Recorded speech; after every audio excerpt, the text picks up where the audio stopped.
Up, party people? How's everybody doing this morning? I have terrible news and I have great news all at the same time. That's one. Two, I'm trying to get this camera straight now. So, and two, give me 1 second.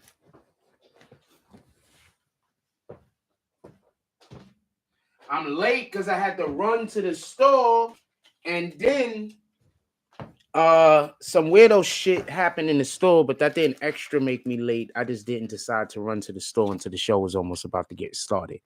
So that's on me. All right. I need to move this.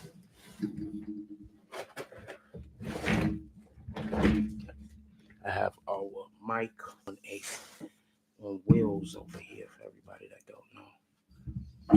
So I have my mic on wheels over here. How's everybody doing? I'm hoping everybody's having a beautiful day.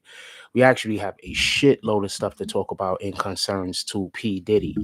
I decided I was just gonna make the whole show about him. Primarily, that's what we could talk about. Is gonna be P. Diddy. I had to go get me some coffee. I had the coffee crib. I just got one thing that I want to say before the show starts. Two things, actually. I want to talk about relationships between men and women. It's going to take 2 seconds. And I want to say, if we got, I'm going to look myself, but apparently there is some kind of agency around here that's following me around.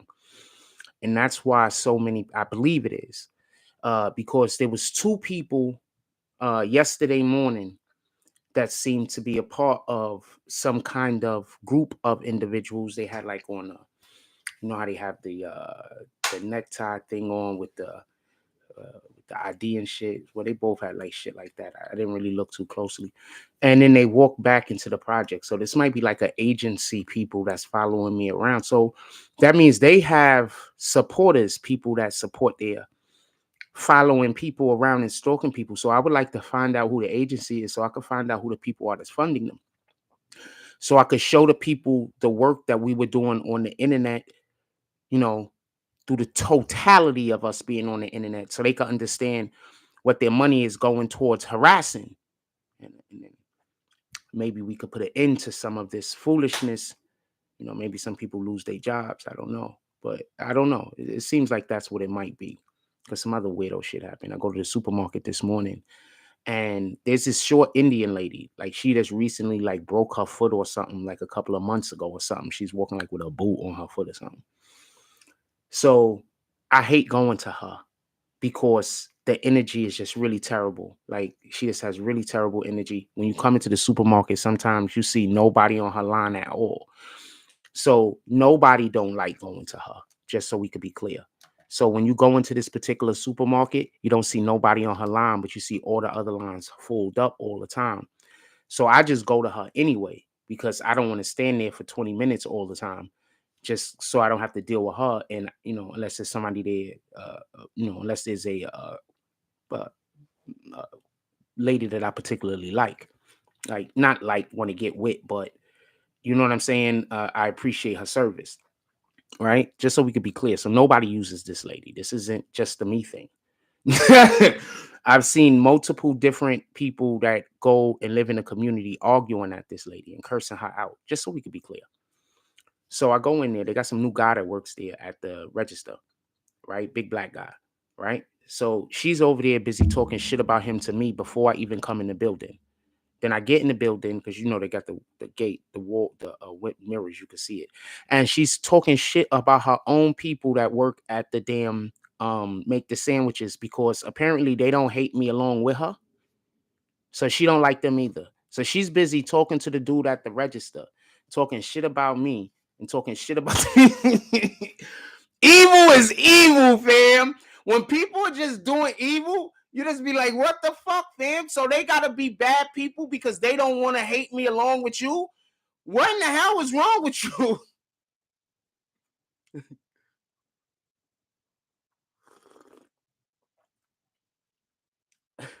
Now I see why your foot broke.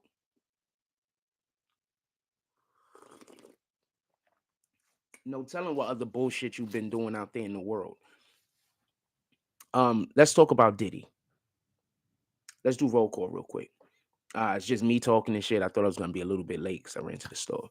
Shout out to Florida State Bullies. We do not know if that's the real Florida State Bullies, but we F's with Florida State Bullies. Salute the Florida State Bullies. I'm gonna give you some posts today. So I want to say something real quick. If 50 Cent don't fuck with them, keep a side eye on them. Now, I've been saying this for the longest, so I'm going to tell you about a story I heard before 50 Cent's first album drop. I'm going to tell you about a story. Hit me on my DMs. That's how I know. Because we DM.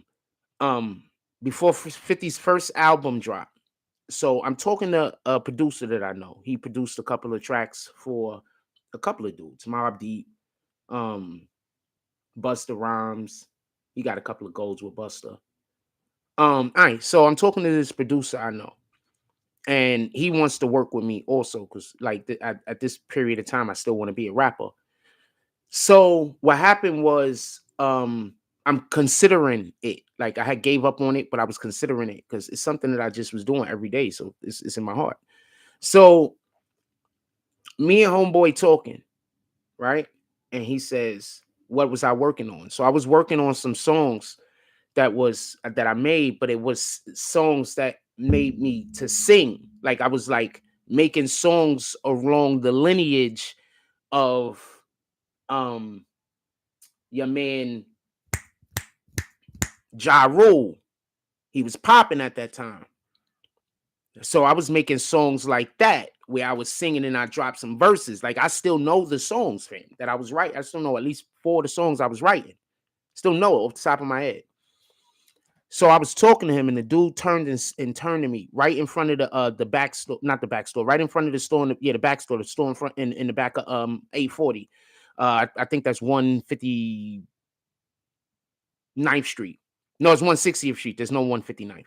So the dude right there, right, turned to me. We on the opposite side of the street, like the back of where you will be coming out of the movie theater from. We on the opposite side of the street. The dude turned to me. He said, "Ja Rule is done, fam." This was right before 50 album drop. He said, "Ja Rule is done." So I don't bet against 50. Because when I saw that, when my man told me that,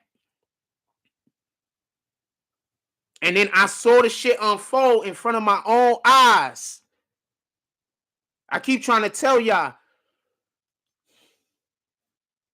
it's a different feeling when you see the shit unfolding and somebody told you was going to happen. You see the mechanisms. You see what's going on. As soon as fucking Josh started talking to M, I knew it was a rap. First of all, I knew it was a rap when 50 album dropped. It was over. If you know anything about Ja history and the history of the people that support Ja and Murder Inc. and who they are, then you understand the beef that 50 had with them. This was not industry beef. This was not industry beef.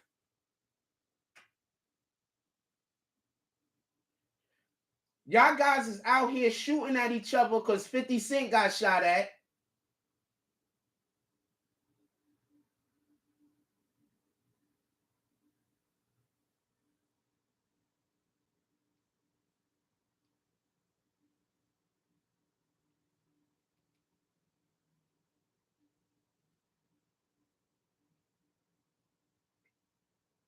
They keep talking about how 50 got shot at. What up, Elgin Times? They keep talking about how 50 got shot at. I don't see you, fam. But they don't realize 50 didn't get shot at over industry shit.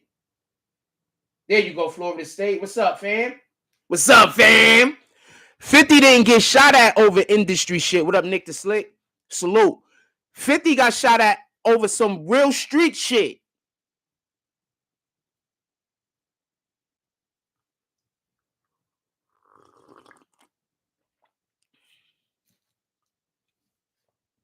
So I'm trying to explain that a lot of these niggas in the industry ain't street niggas.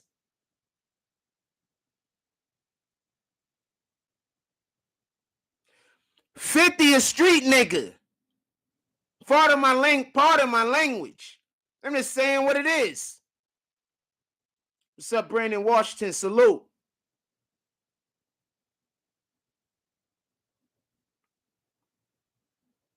So if 50 don't F with you, I don't F with you.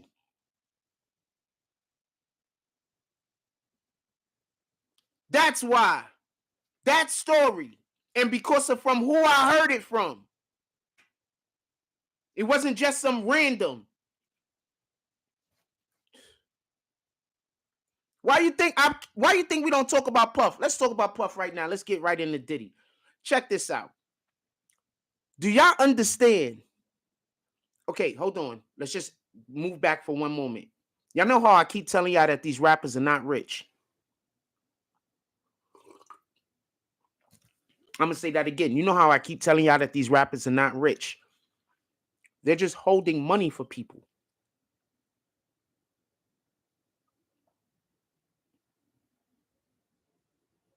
You don't understand why I be under attack, do you? I promise you I'll be saying that the silent shit out loud. I promise you.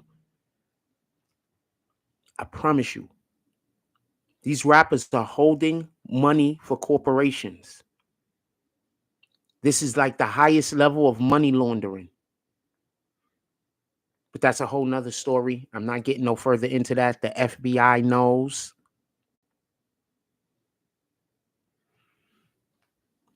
So I'm not saying anything that they're not already being chased down for, is the point in which I'm making. The FBI knows, man.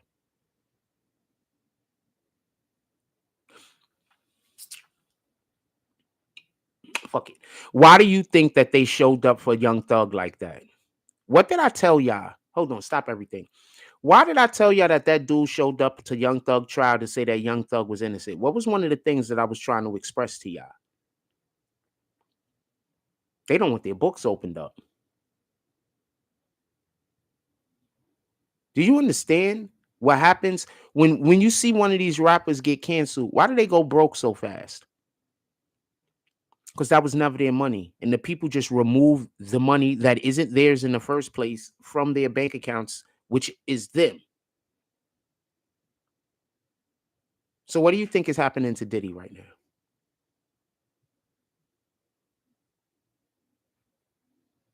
What do you think happens when Diddy's influence over black people was seen as zero? Y'all forgot about vote or die, don't you? They had a whole campaign. The Democrats had a whole campaign based around Diddy being its spokesperson. Vote or die. Y'all forgot about that, didn't y'all?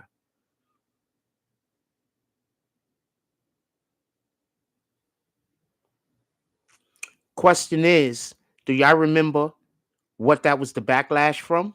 Y'all don't even remember what that was the backlash from, do you? Brandon Washington said, matter of fact, it might not have been the back. When was vote or die? Somebody put it in the chat. Do y'all remember when they was talking about that vote or die shit? That was Obama's first campaign, wasn't it? Obama's first victory was a vote or die, correct, right? Brandon Washington said they just know they give all them money and they're going to spend it and just get it back one way or another. See, no, yes, that also, but it's a giant money laundering. I promise you. I promise you. Why do you think rappers lose money when they get popularity, but the more popular they get, the more money they're worth? What was the first thing that happened to Kanye when he lost popularity? He fell off the billionaires list. How? People started removing their money from Kanye's name. I mean, I'm literally just, you could think I'm wrong.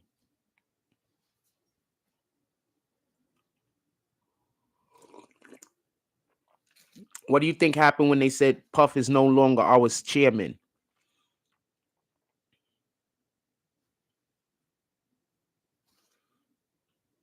Also, she was suing him for 30 million and turned out she ended up getting 100 million.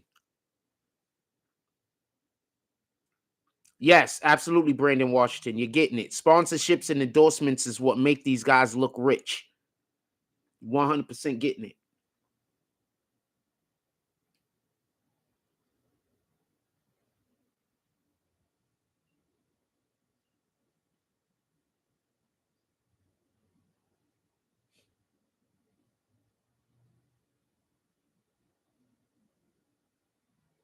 I want to send somebody a laughy face over a thing that they just sent me about a thing, but I'm not really laughing because I think it's funny. It's more like the man, it's more like the ironic laugh.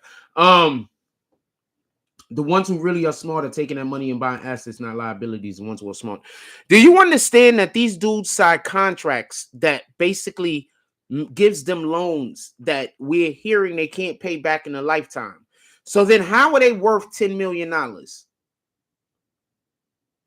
Am I looking younger or is that just me? I'm looking younger. Am I looking younger? I'm looking younger. Aren't I? I'm looking younger. And like I told you, it's not the absence of the grays. The grays is coming back. I like when it's like this, though. I don't like when it's like all not gray. I like when it's a little bit of gray in there. I'm looking younger, ain't I?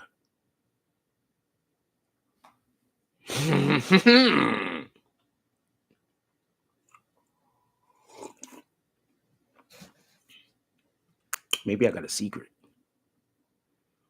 A dope secret.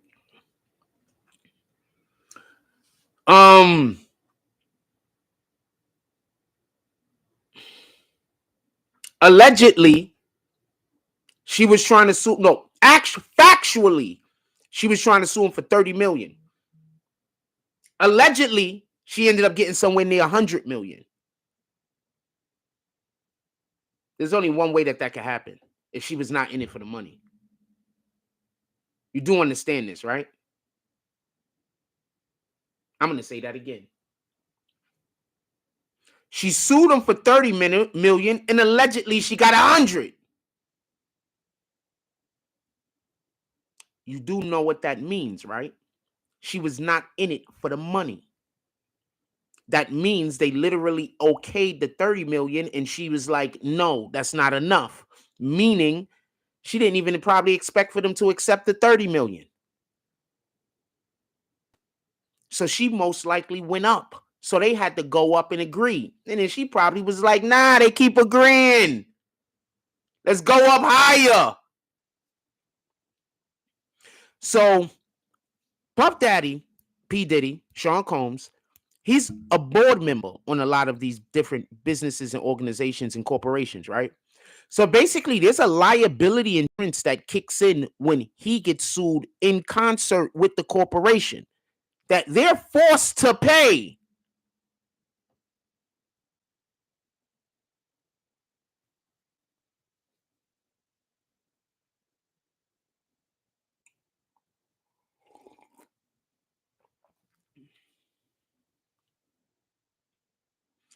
She probably wasn't in it for the money is the point that I'm trying to make. So I heard a story. Actually, I didn't hear the story. 50 said the story, and I heard 50 saying the story. So basically, what happened was somebody had sent 50 Cent some images of homegirl Cassie to his phone. So he's like, this is, and it's terrible images. So he sends them to Puff. Like, yo, Puff, like, what, you fuck with this girl? But he didn't send them, he's saying, at least if I'm not understanding the story correctly, he didn't send them to like rub it in Puff's face or like him and Puff was his people. He sent it more like, this is bananas. Like, aren't you supposed to be taking care of this chick? How's this happening to her like that? But Puff took it as, oh, word, you got these? Like, who sent these to you? You know what that means? A nigga say, who sent these to you? A lot of the time.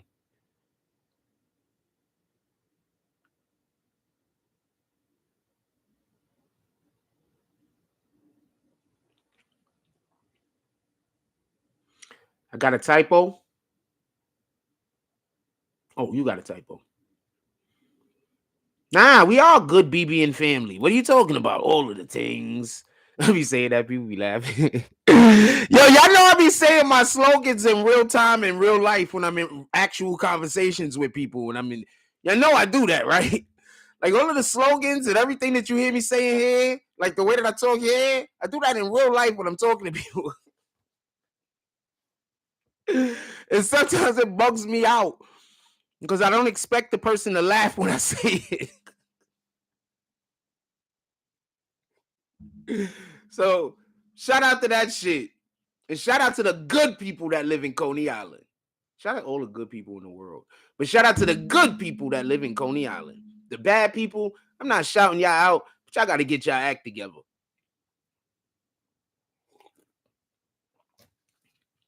Shout out to the good people that live everywhere. The bad people, no shout outs. Y'all need to get your act together. You need to figure out a way to stop hating. I know it's hard. I know it's difficult. I know every morning you wake up, all you got on your heart is hate. All you can think about is how you can hate more and more. How you can put yourself in a situation where you could just be heaping all of the negativity that you could find under the couch on the next individual because you feel so bad about yourself. Understand it. You need that hate. You need to be spewing that hate. Go to God. If you come to God, He can cure your heart of that hate. He can remove that hate from your heart. He can make you a whole person. Right now, you're not even a whole person. You're not even half of a person. You're not even 3/8 of a person. Do you understand this? Having nothing to do with the Constitution and how they don't really care about black people, and have everything to do with you not living up to your truest potential. You're too busy filling your body with hate when you should be filling your body with peace. Not even with love, but with peace. God isn't love. God is peace. I think that's the misconception, though.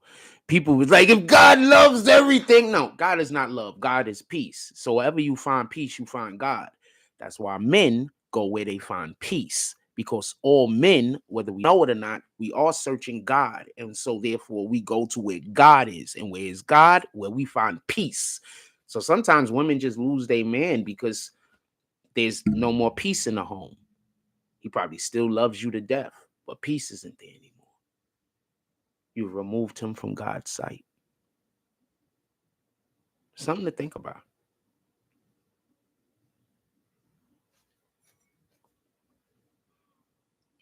Especially something to think about when you're a man and somebody is bringing negativity for you to do to somebody else.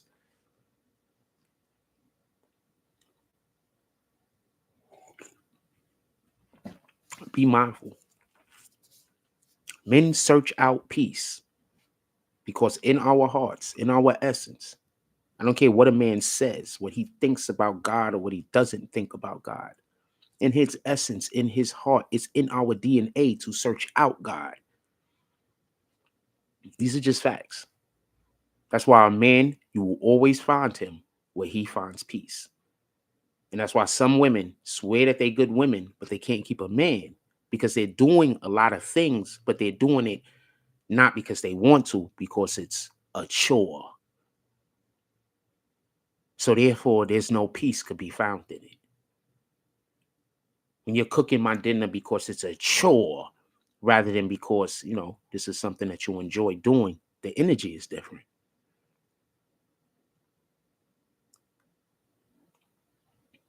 When you're cuddling with me because it's a chore rather than this is something that you find dear to you, the energy is different. So a place where a man cannot find peace, he cannot find God. And if a man cannot find God, he cannot find self. And if a man cannot find self, he cannot find peace.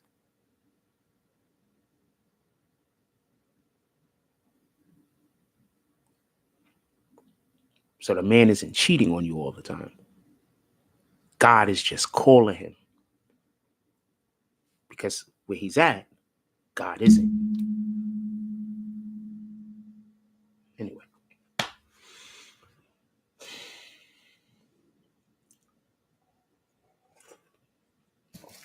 How's everybody doing this morning? Drop some comments in the chat. Let's get back on P. Diddy and his situation. I know I be everywhere often. The point in which I was trying to make about the Cassie suing him and then it getting allegedly going up to $100 million. I believe that that's proof that she wasn't suing him for the money because she kept changing the goalposts. Like if she was just suing him, it was for the money, and he pulled up with 30 million immediately, boom. Like it is a negotiation process. Don't get this confused. But if they almost went up to 100 million, that means that 30 million was nowhere close to what she originally wanted, or money was not a thing, and she took the money because you know what? They're offering us so much money to be quiet that if we don't be quiet, they just gonna kill us. They don't offer you near $100 million to not talk. You don't take the money, and then they let you live. Let's just be honest. I mean, if you want to get somebody killed, don't take $1 million. not a regular person. Cassie doesn't have like, I guess security like, a drug like a narco. I don't know what to say. Like those guys over there, Pablo Escobar. She don't got that type of security. It's not gonna take $1 million to get her up out of here. They offer her almost near $100 million. She don't take that. They gonna get up. She's not gonna live much longer. For the people that's like she's in it for the money, I'm pretty sure at some point her lawyer turned to her and said there will be no more offers. This is the last offer. If I was you, I would take it. Because when their offers stop, they're going to be sending something else. Y'all live out there in the woods somewhere. Y'all don't got security. Y'all don't live in the compound. Y'all don't got tall fences. This might not be in your best interest to keep pursuing. You might want to take all of this money and then just go be quiet. You earned it. You probably earned 3 times this, but this is what they offering. They probably can't even pay you back for what you earned. But is this or nothing? And when I say nothing, I mean complete blackness.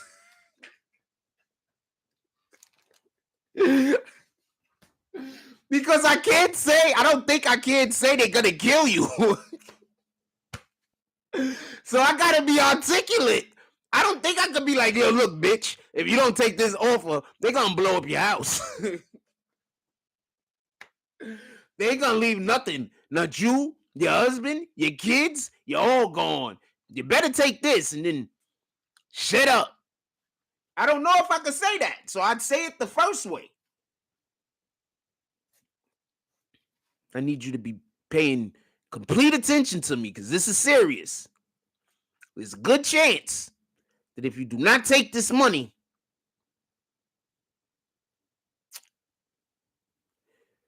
you won't have a need to celebrate any more anniversaries.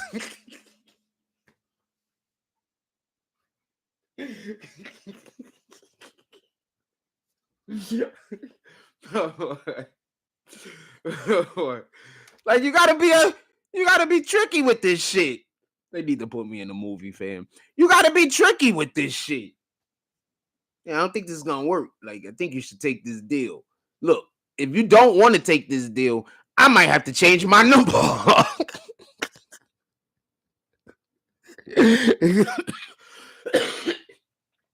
Let me just record myself real quick telling you to take the deal. Nah, don't worry about it. I'm not gonna show nobody this shit. You don't gotta smile. Yeah, I think you should take the deal immediately. Not for no particular reason. All right, we got it. You can do what you want at this point. I'm going home. After lawyers and court fees, she will walk away with, dude, almost $100 million. The lawyer takes a percentage. The court fees is gonna be nothing. And they was only in court for a day. What court fees? They just filed the paperwork. They didn't even go in front of a judge. There is no court fee. I get your point though. It was a day.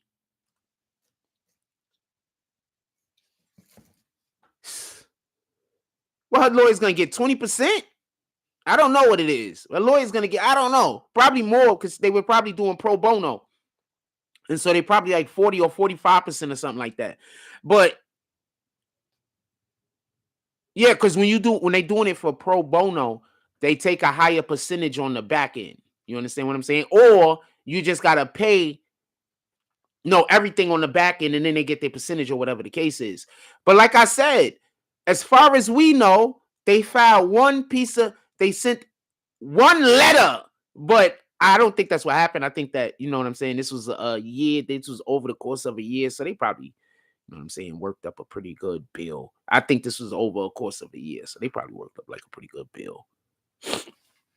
Anyway, let's answer this question real quick, and then we're gonna talk some more Diddy bullshit. It says, who do you think P. Diddy is? 52% said the boogeyman, 14% said genius, 34% said just want to see results. I wish I could have put both. I wish I would have thought about putting both, and not for nothing, because you could be a boogeyman and also be the genius. Why not? Right? Y'all want to hear a Biggie Smalls theory? Okay, so I first heard this theory like a couple of weeks after Biggie died. I just want to be clear about this. I first heard this theory a couple of weeks after Biggie actually died from a person. So they wasn't trying to kill Biggie. They was trying to kill Puff the whole time.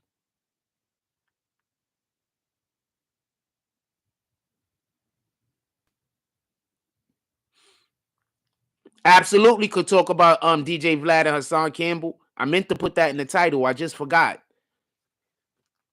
Thank you for reminding me.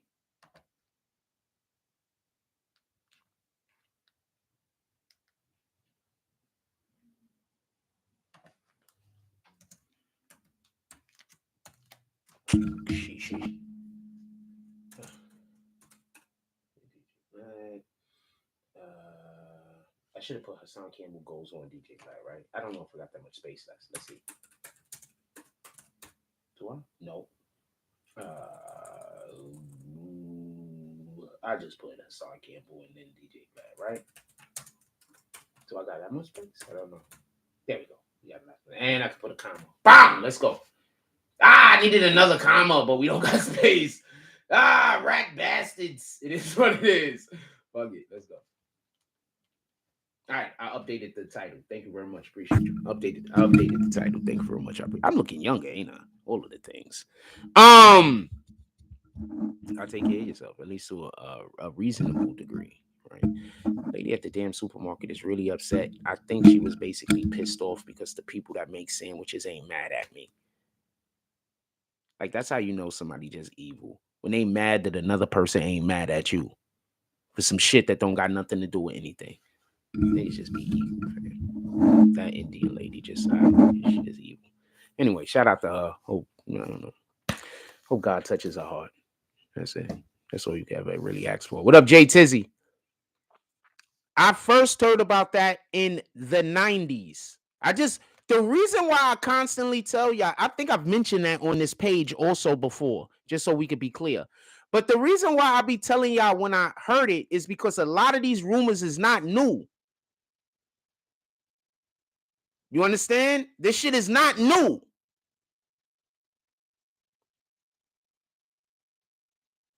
As soon as Tupac died, I heard that Diddy had a million on his head. When Biggie got killed, I actually heard that there was some people that was some people that you wouldn't expect were disappointed. Some people was like, yeah, they got Biggie, too bad we didn't get Puffy too. But there was some that was like, no, Biggie didn't deserve that. For everybody that don't know, allegedly, Tupac and Biggie was working behind the scenes on a thing. That's a whole nother story though, because you'll hear different shit from different people.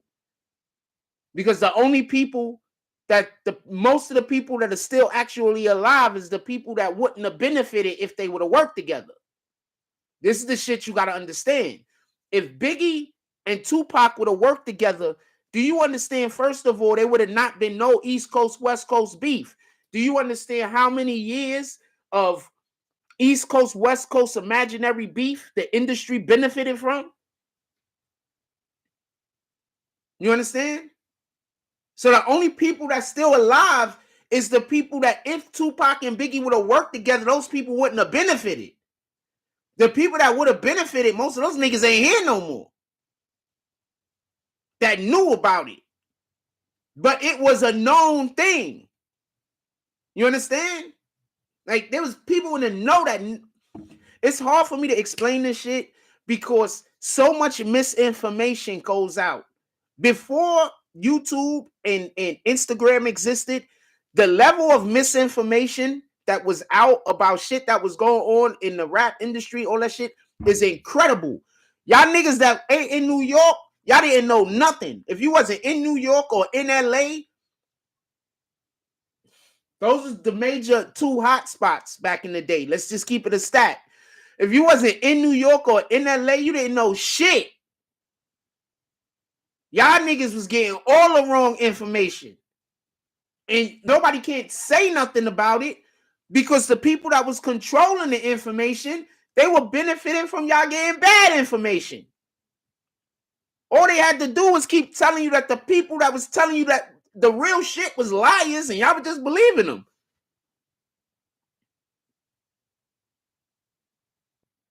Didn't Jada Pinkett Smith tell y'all? Jada!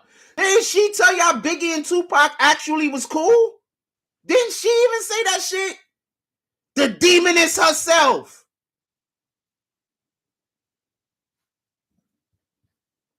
Tell me where the lie at. Didn't she also say that shit? I'm gonna make me some more coffee. We'll be right back. Artie D. Glass said, you speaking facts, Frost. A while back, I was hearing how Tupac wanted to leave Death Row and start his own label, and Biggie wanted to do the same thing on back. These are facts. These niggas don't be knowing nothing, fam. They too busy wanting to argue with each other and get shot in the projects. I was making a joke, but I mean, that is what they want to do. All of these niggas now is trying to be the next nigga to get shot like Hassan Campbell. Hassan Campbell started a trend. You're going to see more of these idiots trying to get shot. They just trying to get shot and survive. I promise you. You're going to see more of these idiots out there trying to get a shot like Hassan Campbell did. Yo, if I get shot, I get to go on Vlad. My channel going to blow up. I'm going to end up getting shot and need a colostomy bag in a wheelchair. That's what's going to happen.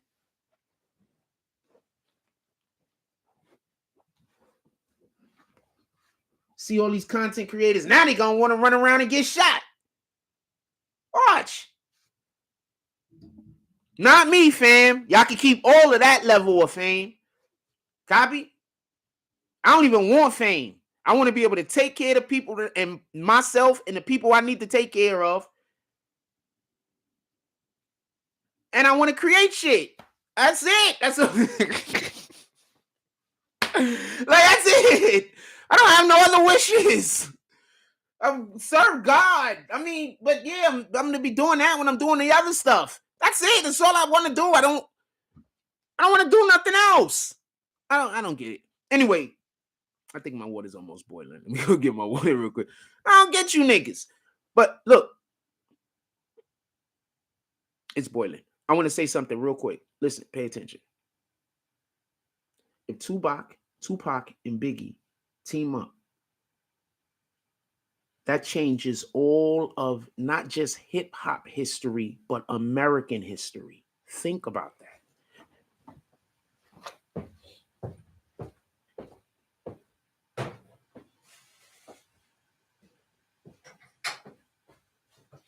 Niggas be slow. People don't really be knowing what's being played for. I keep trying to tell y'all, there's one fight happening. It's a battle between the Lord.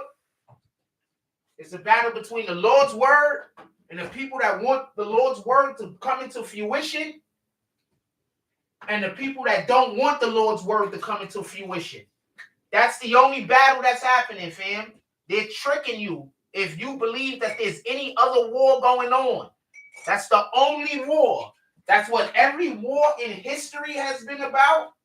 That's what basically every argument that's ever been had has been about.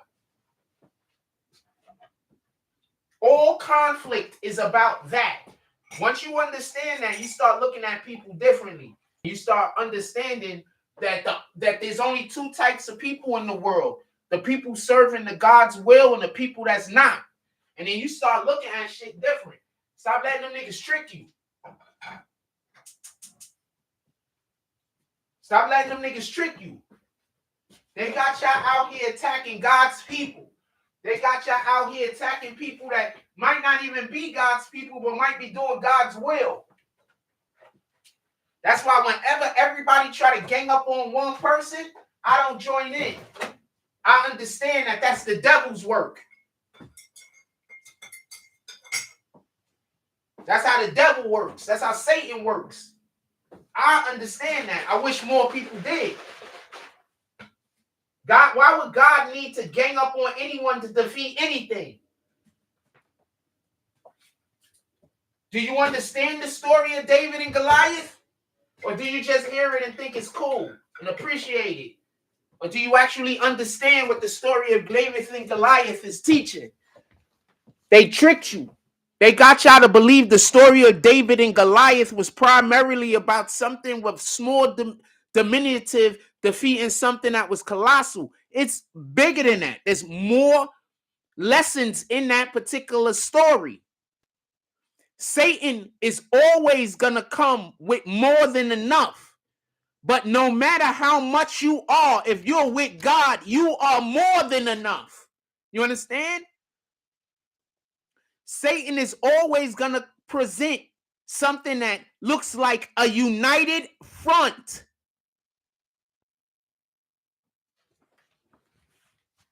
People don't even understand the lessons in the Bible. They don't know. Y'all been tricked.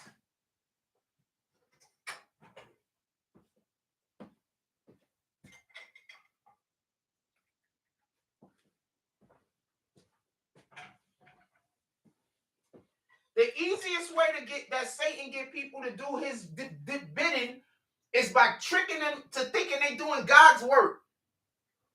Nah, you're doing something helpful. So what they'll do is they'll try to get you by a comparison. They'll say, well, if this isn't fair, that isn't fair. They'll try to compare things. They try to do shit like that because they want to blur the lines. God don't do that. God talk direct. God doesn't try to convince you. God gives you a choice. God doesn't come with convincing. God says, look, I'm God. I'm not going to convince you. I'm going to give you a choice. You can do this thing or you can do that thing. That's what God is going to do. Satan is going to try to convince you. God is just going to give you a choice.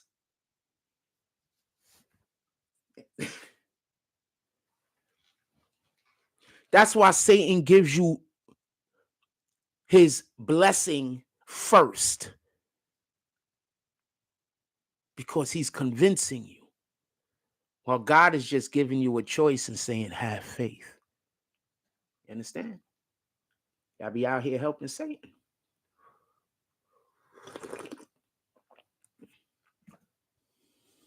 Let me read some of these comments.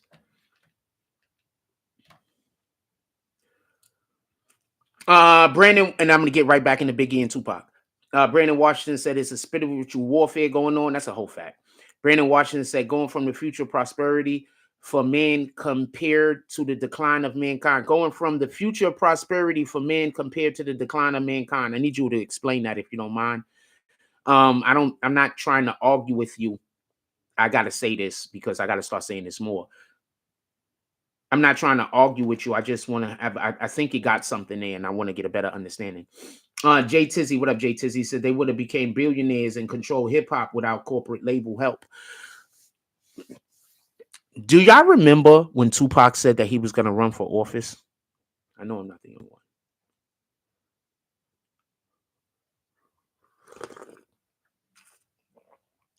know I'm not the only one. I'm not the only one, right?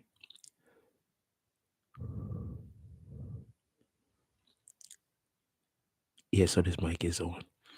I'm not the only one, right? Y'all remember? Drop some frauds in the chat if you remember when Tupac said he was going to run for office and office. I don't remember entirely which office he said. Could have been like Senate or something. Put it in the chat if y'all remember this.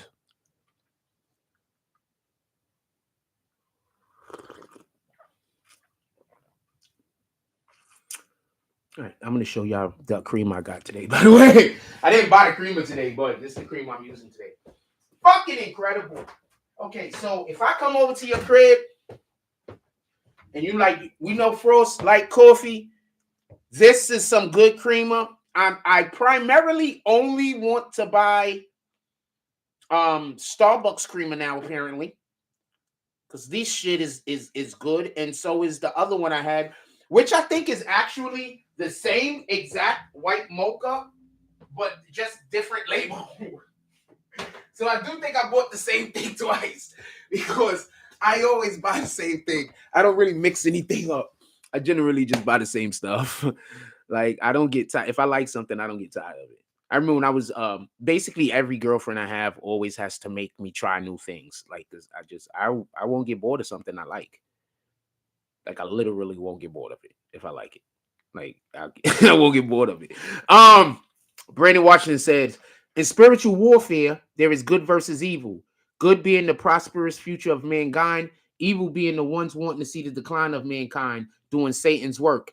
That's a great sentence. That's a great comment. Thank you very much, my brother. See, this is the type of shit. This is why I ask people to explain themselves, not to go after them. You understand? Not to go after them. I just want to make sure they understand what they're talking about. That's it. And now he just dropped a dope ass comment. That's a ball. In spiritual warfare, there's good versus evil. Good being the prosperous future of mankind. Evil being the ones wanting to see the decline of mankind, doing Satan's work. Just drop the ball instead of whining and complaining that I wanted him to explain himself.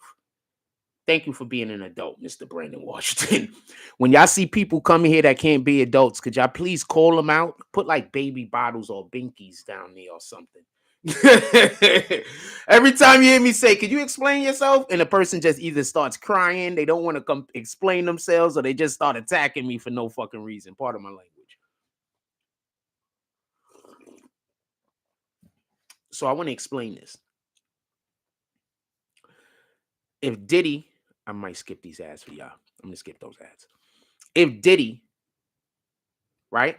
Because I want to be clear on this. Pardon me, not Diddy. If Tupac and Biggie go and create, or they go and branch out from their respective signing mates, people that had them sign, and do their own thing, what do you think is going to happen to Death Row? What do you think is going to happen to Bad Boy? Biggie died and Bad Boy could barely exist. Imagine if he would have left.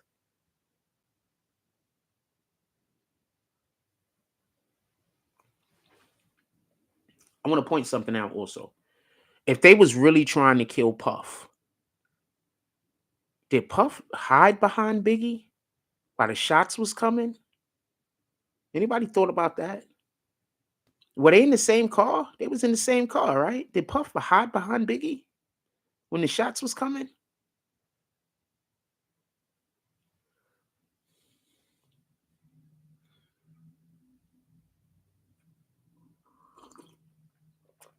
Puffy about to lose all of his money. Every time you see them drop him from some kind of board or something like that, they go 50 million. They go 100 million. I'm not laughing at his downfall. I'm just saying that's basically what that means. For the people that keep saying, yo, Puff money long, he keeps getting dropped from all of the things that make his money long.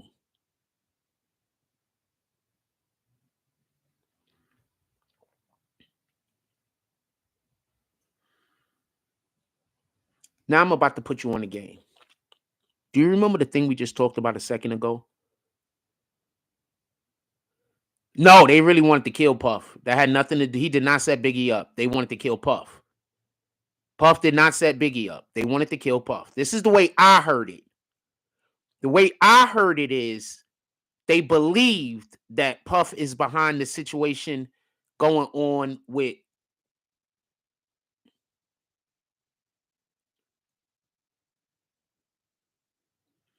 Okay, so Puff was in the truck in front of Pig. Puff ran to the red light and left Big at the light. Damn! So why didn't Big follow? So Puff knew they was being followed. Hold on. Hold on. Explain, Ganju. You could call in. If you want, you could call in, fam. What up, Tada? Salute. The door. We talking about that a little bit later. We're gonna get to that. And I'm gonna cut down the commercials today. For everybody that might be a little worried and concerned about commercials, it tells me when the commercials are gonna pop up. When the commercials are popping up, I'll slow down with some of the content sometime so y'all don't miss anything. Copy? So you don't have to feel like you've missed anything. But I also want you to know that when you go to the commercial and you come back right before you left for the commercial. So they basically pause the video. I believe this is the way it's done.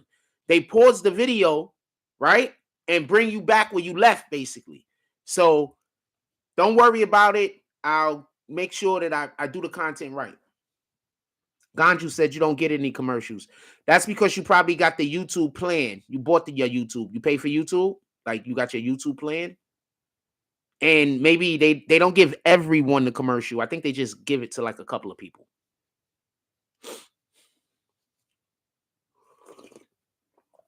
Yeah, if y'all pay for the plan, then y'all need to be watching all my videos because I really get paid when y'all guys is watching. Yeah, you got a YouTube plan. So that means when you're watching, I really get paid. For real. Like, shout out to everybody that got a plan with YouTube and watching us over here. I'm going to talk a little bit more about Diddy. If you want to call in Ganju for anything, call in. Brandon Washington, if you want to call in, you could call in also.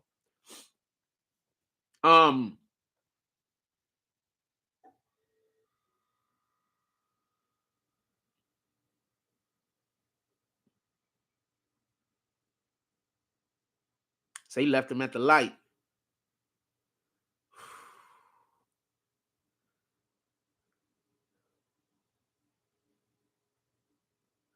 But Big ain't even want to go out there. Big ain't even want to go out there. They called Big and I heard they called Big and told Big don't come out there.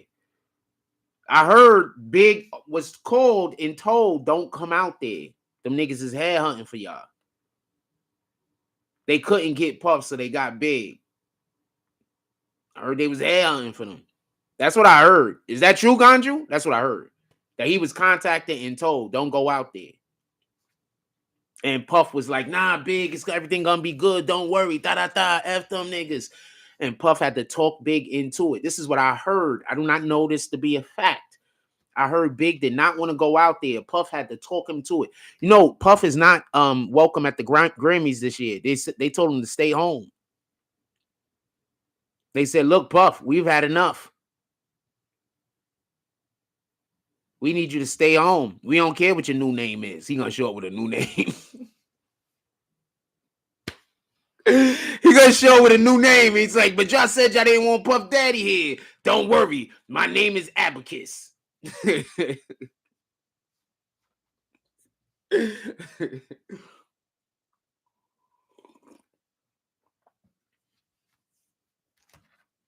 Guys are ridiculous, man. These guys are ridiculous. This levels are ridiculous, man. Levels are ridiculous.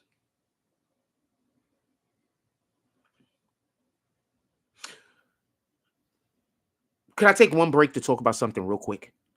I really want to talk about this real quick because I meant to talk about this in the beginning of the video, but I didn't get a chance because I got into the Puff stuff real quick.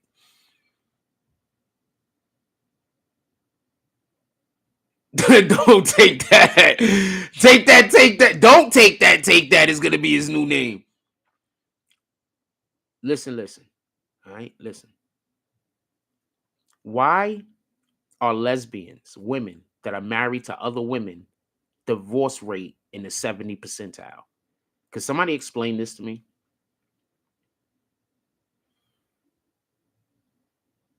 I'm going to say this one more time. How come when women marry other women, the divorce rate is in the 70 percentile?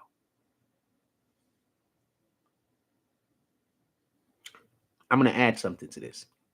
Also, all the complaints that the people are making that's filing for the divorce are the same complaints that they make about men when the relationship is just two women.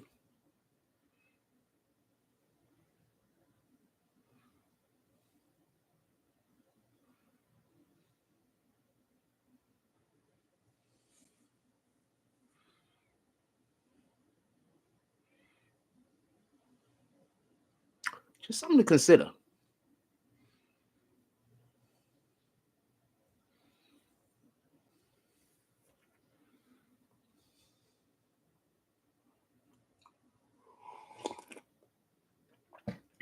I'm interested now to know the divorce rate of when men marry men.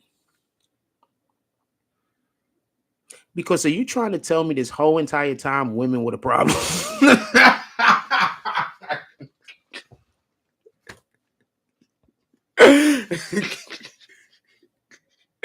So I would like to know. I would like to know the divorce rate when men marry men. Well, first of all, I'm not getting involved in none of that shit. That shit's above my pay grade. But or below my pay grade. It's opposite of my pay grade. It's totally different denominations of money in these situations. But I'm curious. What is the divorce rate of when men marry men? Because of women the problem? Is really all of this having to. And then, hold on. Do you want to know what some of the main complaints was? Having to always talk about their emotions.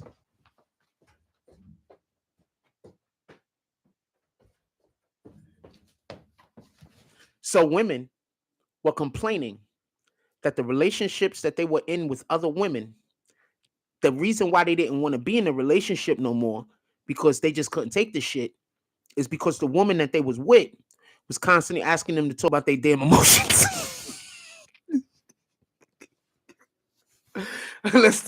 let's get back to what we talking about. I just think that's hilarious. I just think that's hilarious. Okay, so I just want to make one more point.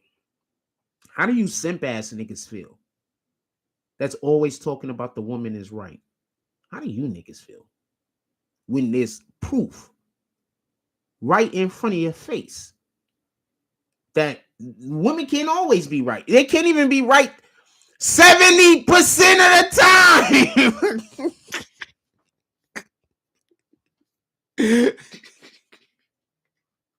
So how about all you simp ass niggas that's out here talking about the woman is always right? When y'all in a relationship with each other, the same exact issues occur. I said this in the beginning of the show. A man seeks peace because men are always seeking the Most High. The Most High is not love, he's peace. Inside of the Most High, you find peace. That's why people can't find God, because they're only going where they're loved at. They're refusing to go to where they find peace.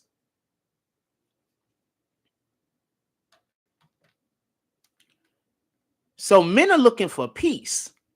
So the reason why he cheated on you, and I'm sorry to say this, is because there wasn't no peace in the home. And he was looking for peace. And you were refusing to be his peace. Because it's so easy for a woman to be a man's peace. It's so easy. It's simple. You were just refusing because you didn't think he deserved to have peace. And he moved on to somebody who decided to give him peace. That's what happened. That's literally what happened.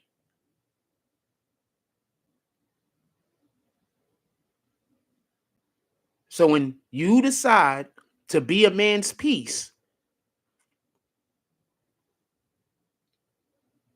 when you decide that you're in this with him and this isn't a competition, the relationship might go a little different. That's all I'm saying. What the heck do I know? You know, other than being a man and knowing that I don't want to be anywhere where there isn't peace. Shout out to Brandon Washington. He went and got some statistics for us. He says, according to the data from the Office of National Statistics in 2019, 56% of same-sex marriages were between women. 56%. However, the divorce rate for lesbians was much higher, with 72% at the same-sex divorce. And in 2019, 72% of lesbians are divorcing. 72%. That's insane. So basically, only 1 out of every 4 stay together? That's bananas. Anyway, in 2000, and y'all still think men are the problem, though. In 2019, coming from lesbian couples, about 3 times higher than the male lesbians divorce rate is 78% in 2016, 74% in 2017, 75%. So women are just out here just making bad decisions. Y'all being tricked by all of these television shows telling y'all that lesbian relationships is better than being in a relationship with a woman is better. Could we give a shout out to The Wire real quick? Shout out to The Wire. So on The Wire, they had a police, I think she was a captain actually, right? She was a captain. And she was in a lesbian relationship. And they broke up. Yep. While her wife was complaining about all the shit that women complain about that men do. And while she was complaining about all the shit that men complain about that women do, it was incredibly accurate.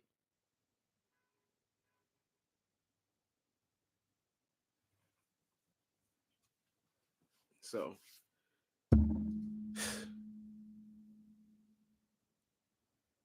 that part. Y'all be out here getting in relationships with women that be messing with y'all ability to go and worship the Most High. That's how come men will go back in their life.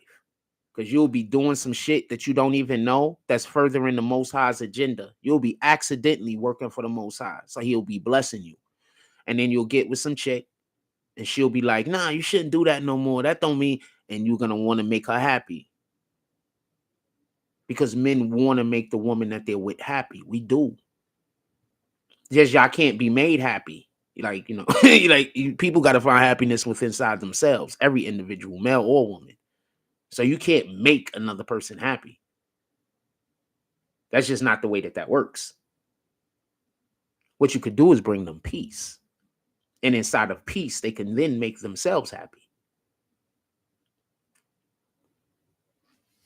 Just so we could be clear. There's a girl that lives next door.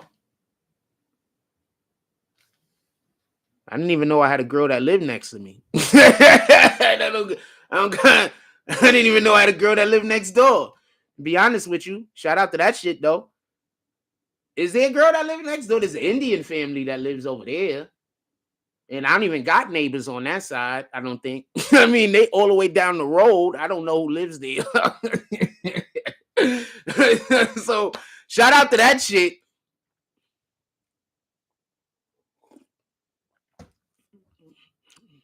I don't know what to tell you.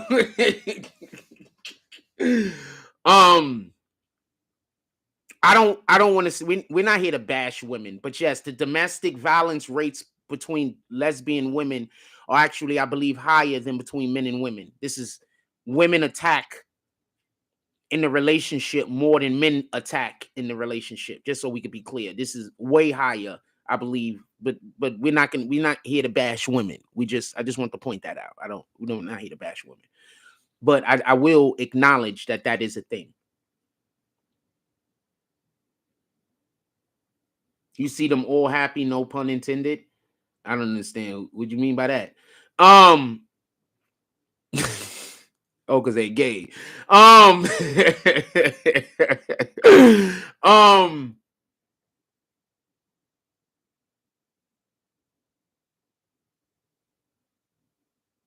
Just something to think about. Y'all men be getting in relationships and allowing the woman to lead. Y'all moving yourselves away from God. The woman is with you because she wants to be led. She's searching God too. All right. She's searching for the Most High. I promise you she is. Even if she don't know. We're all searching for God, fam. Even if we don't know. You understand? Even if we don't know. We're all searching for God. If that woman comes into your life and it's her moment, it's her, she in her journey with the Most High, she is ready to accept him into her heart. That relationship is just going to be so much easier. No, being you also is somebody that's, got God in your heart. That relationship is just going to be so much easier. If one of you don't have God in your heart, if you don't have God in your heart and she does, or she has God, if she doesn't have God in your heart and you do, that relationship is just not going to work. Y'all going to be hurting each other. If a woman has God in her heart, she's already a wife.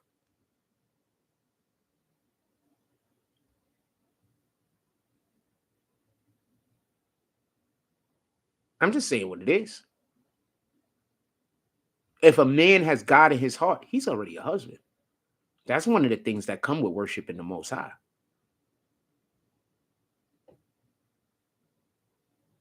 Y'all out here trying to meet heathens because that life is more interesting when you're with somebody that's living a chaotic lifestyle. I get it. Life's more interesting and shit. I get it. Learn how to go have adventures that don't put your lives in jeopardy. I promise you, she'll appreciate that also. Learn how to go have adventures where you are not putting your lives in jeopardy. I promise you, she'll appreciate that. I promise you. I promise you. I've dated a lot of women that had money when I was broke. I'm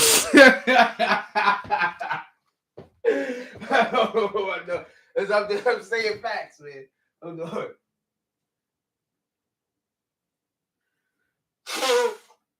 That were fine. Just so I could add, I gotta add that also. That were fine. It wasn't nobody's, nothing to shake a stick at. Top tier. That were fine.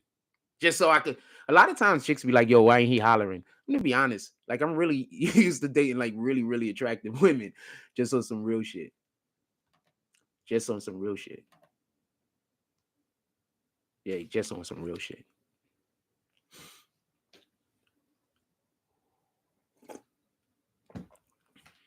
Just on some real shit.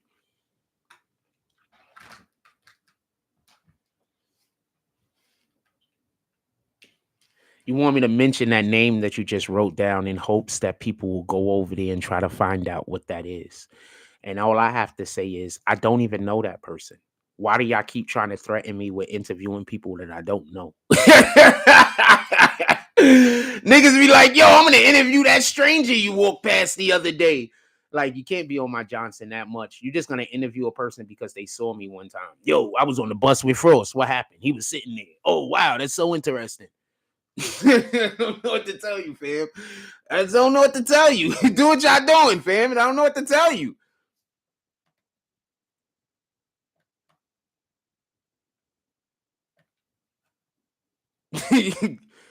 There's a ton of people that I don't know. I'm assuming y'all gonna interview all of them. Anyway, What y'all want to talk about? Put it in the chat. Where y'all want to talk about the Hassan yet? Do y'all want to talk about the Hassan Campbell yet? Put it in the chat. I want to know if y'all want to talk about Hassan Campbell yet. Y'all want to talk about Hassan Campbell yet? Put it in the chat. Let me know. You guys is weirdos, fam. Guys is weirdos. Niggas be like, yo, we gonna interview all those people that don't know you. Yeah, okay. Interview every last one of them. The fuck?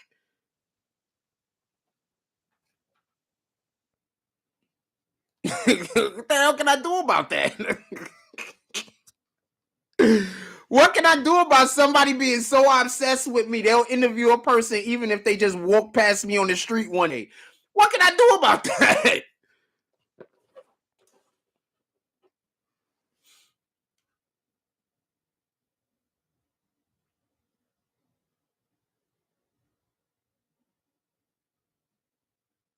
Let's get back to it.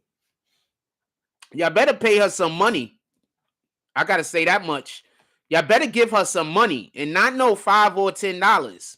Give her some money for coming on your program. And there's nothing she can say. She see me outside. What is she gonna say? Give her some money though. Like, fuck it. Like, pay her.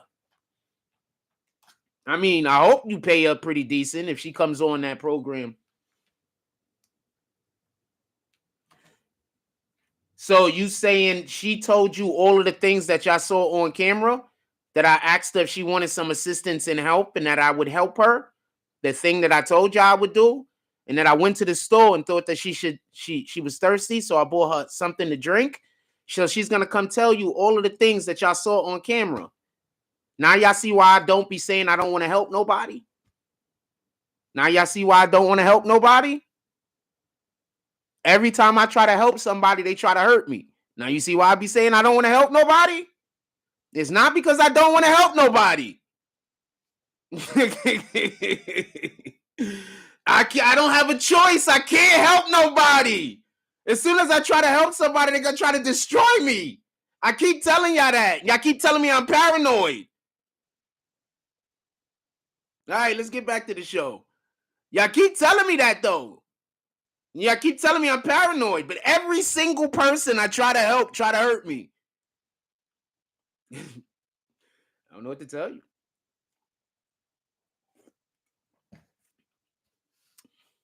There's this lady. I'm gonna say one more thing. So there's this lady that keeps walking around, right? Short lady. She kind of, I guess, what y'all would call thick. I call it fat. I don't call it thick. I just want to be clear on this. I think she's fat. I think she thinks she's thick though, because she always got like stretch pants or some shit on. I think she thinks she's thick. Some dark skin lady, short hair. So she walked up to the girl that they're talking about the other day and said something about her after I mentioned her. So yeah, let her go talk on your program. I don't care. Pay her though. Y'all never gonna get nothing off of me. Y'all not gonna get no clout off of me. And I'm not going down. You understand? And y'all not gonna get no clout off of me. All y'all gonna do is show people who y'all are. That's it. That's it. That's all you doing. Let's get back to the actual show. Yeah, that's all you doing is showing people who you are. I was on camera asking the girl if she needed some help. I told y'all about how I wanted to help the girl. Then I went, found the thing for me to go help the girl. She didn't want the help or the assistance. If she thinks, and I don't want to, and I'm trying my best. I did not. You just lying now. I don't give nobody my phone number. How could I ask anybody for their phone number? I don't take nobody's phone number. If anybody ever tells you that I wanted somebody's phone number, it's a lie. I don't take nobody's phone number. Y'all see me on camera. I don't take nobody's phone number. We're going to get back to the show. So bring the girl on. Let her do all the line that y'all want to do. There's nothing I could do about it. But you see, I do business with actual people, and I don't even give them my phone number. The people I make money with. Hey! Arthur D. Glass, do you got my phone number? L. Guns, do you got my phone number? Who else is in here? Brandon Washington, do you got my phone number? Ganju Roach, do you got my phone number? Have I even ever asked or offered to give it to any of you? No, right? No, right? I don't even deal with telephones, right? I don't even call people. Yeah, sure, I asked for her phone number. Why not? Let's get back to the show. I told you, they just bring people and just have them lie. And there's nothing I could do about that. How can you combat a lie? I'm going to show y'all how she looked one day. Right after she comes on the program, I'm going to show you how she looked. And then I'm going to ask y'all straight up, do you think I was trying to? And people are going to say I'm bullying her. Once I show y'all how she looked, they're going to say I'm bullying her. You understand? So do you understand how I can't win in none of these situations? Because once I show y'all how she looks, y'all going to know that that's not true.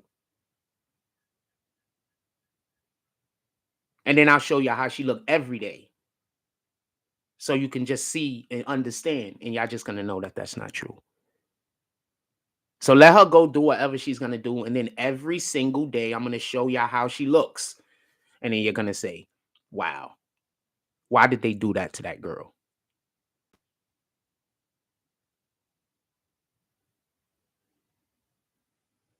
Shout out to Mike Jones. Salute. So that's what my plan is.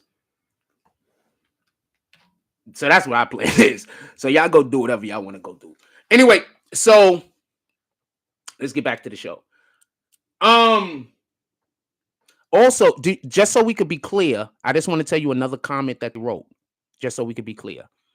They're accusing me of wanting to be with her, and they're also saying that sounds evil. Me wanting to be, first of all, I do not want to be with her, but me wanting to be with a woman is evil. That's what they just said. I just want to be clear on this. That I'm evil because I wanted to be with a woman. I don't want to be with her, by the way, but I'm evil. Do you understand this? Do you understand this? Anyway, let's get back to the actual show. Y'all want to talk about Hassan Campbell? Let's talk about Hassan Campbell. I'm evil if I want to be with a woman. I don't want to be with her, by the way. She's going to go talk on their show, and then I'm going to show y'all how she look every day, and then she's going to stop coming outside because she's going to be embarrassed. That's what's going to happen. Then somebody's going to come talk to me and ask me to stop putting her on camera, and then I'm not going to stop putting her on camera. That's what's going to happen. I'm telling you what's going to happen. Every single day of her life while I live in Coney Island, from now on, she's going to be at that door, opening that door, and I'm going to be filming her.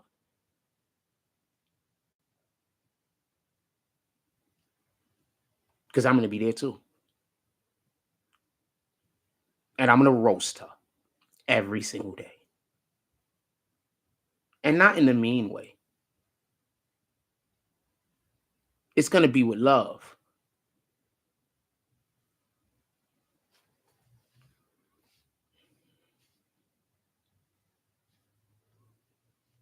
It's going to be ugly. She's going to hate her life, fam. Bring on the show. Okay, so there's this one chick that I'm in her DMs all the time. So I open her shit as the music was playing. Anyway,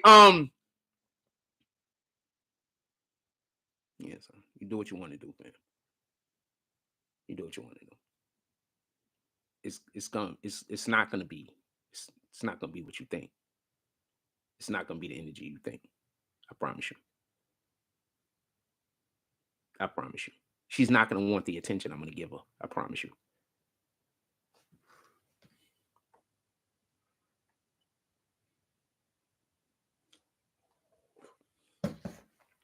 I promise you. And I have no ill will towards her, by the way.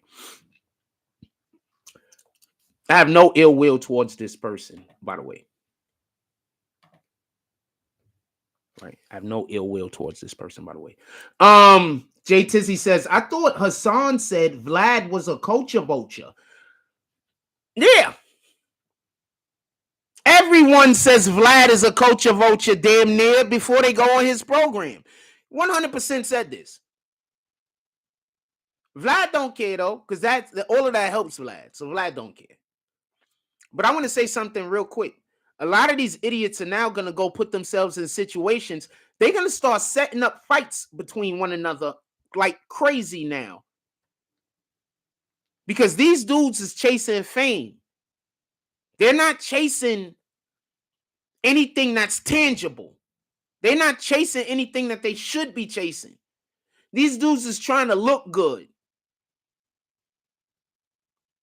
These dudes is just on the internet trying to find somebody to argue with, like what we got to deal with. They don't have no father figures in their life.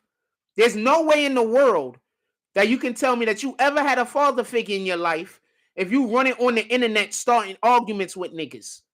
You can't tell me that. I don't care if you a dude. There's no way you could tell me you got a father figure in your life if you getting on the internet every day to talk about another man. You just can't.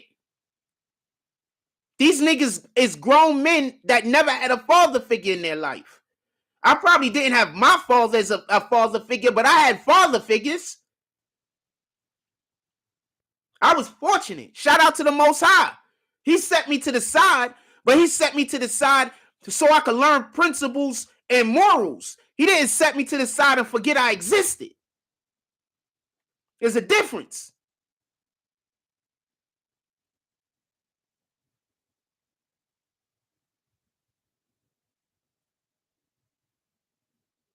These dudes, you can look at them and tell they don't even have no man in their household. Go look at their channels. All their channels is talking about each other. That's the most feminine thing you could effing do. Be a man standing around talking about another man. When I grew up, we didn't stand around talking about each other. We stayed around and we talked about plans, ideas, how to get a buck. We didn't sit around talking about hating on the next man or worrying about how the next man got money.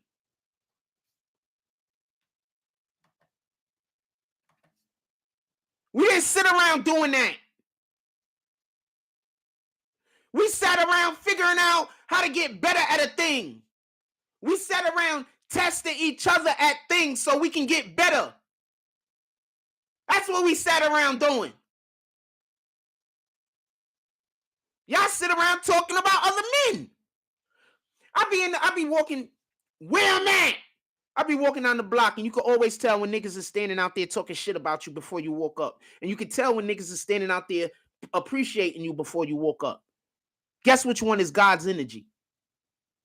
Guess which one is dick riders? The dick rider's the nigga that sees you and gotta hate. They really a dick rider. Part of my language. I'm just saying what it is. The nigga that gotta hate on you for no reason, he really a dick rider. I'm going to tell you something that a man cannot do when he hate himself, and that's appreciate another man.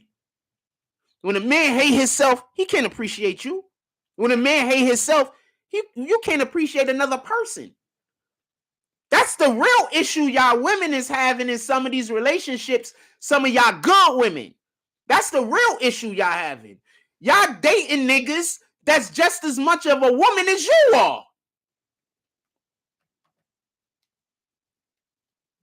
Y'all dating niggas because that nigga will sit around and talk about other niggas with you for hours on end. Well, that's female behavior. Y'all dating niggas that will sit around and gossip with you. That's female behavior. Y'all dating other women. They just happen to be... Y'all dating niggas that don't like being niggas. Y'all dating dudes that prefer their feminine traits.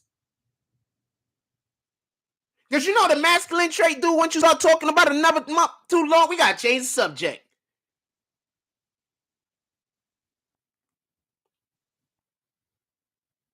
Y'all dating dudes with feminine energy.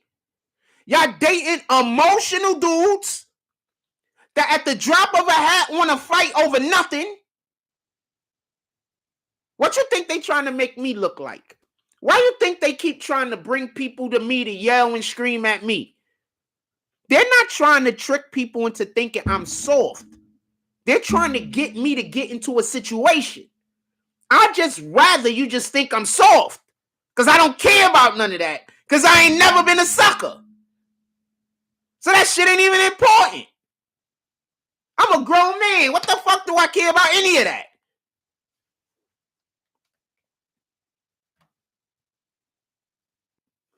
Brandon Washington said, I don't like the politics that's going on with being around rich people circles. I prefer to just live my life and be with me within within my self-made means, and I could be happy with that. That's a fact. That's a fact. Brandon Washington then goes on to say, I don't have to be buying the biggest yacht or the biggest mansion. I don't have to have the world's biggest pool in my backyard. I can have a nice, controllable spot away from all the drama. That's a fact. That's a fact.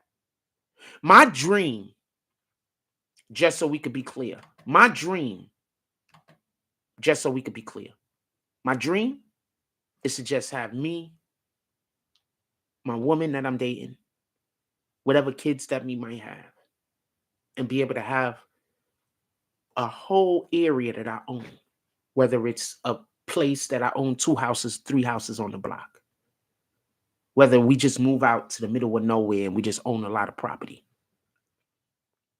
And then just my whole family, my created family of the people that care about me and the people that I love and the people that I care about and the people that love me, not the fake family that y'all just family because y'all got blood involved.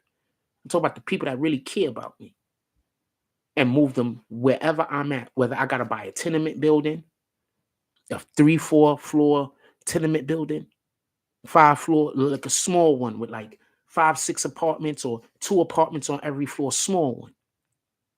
Or whether I got to buy a house or 2 on a block where just me and the people that love me could live together.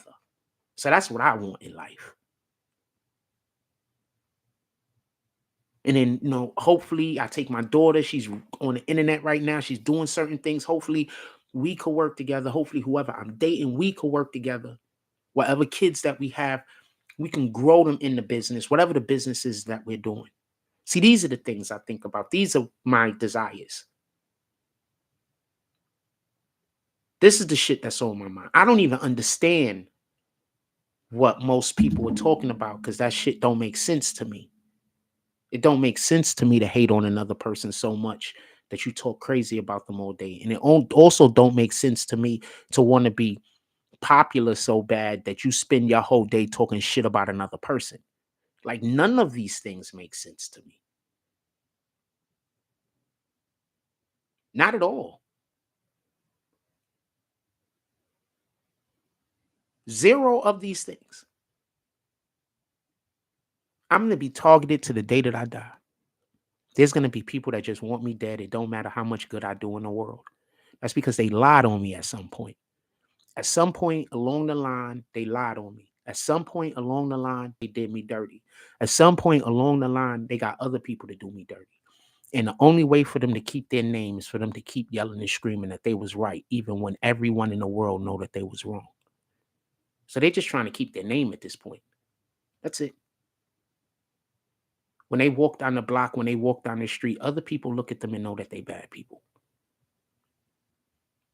In their own community, when they go in the store, when they doing whatever they doing, people are looking at them and know that they work for Satan. It ain't hard to tell.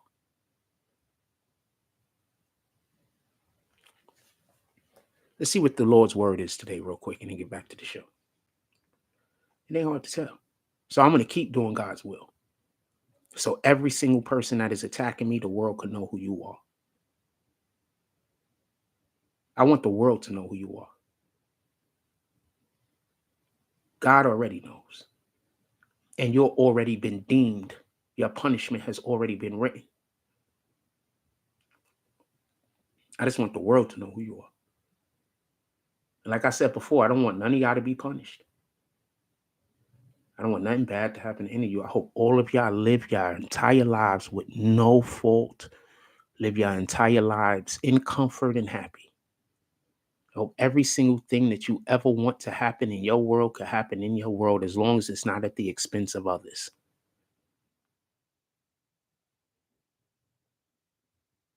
I want you to live in the most comfortable houses. I want you to eat the best foods. I want you to drive the best cars.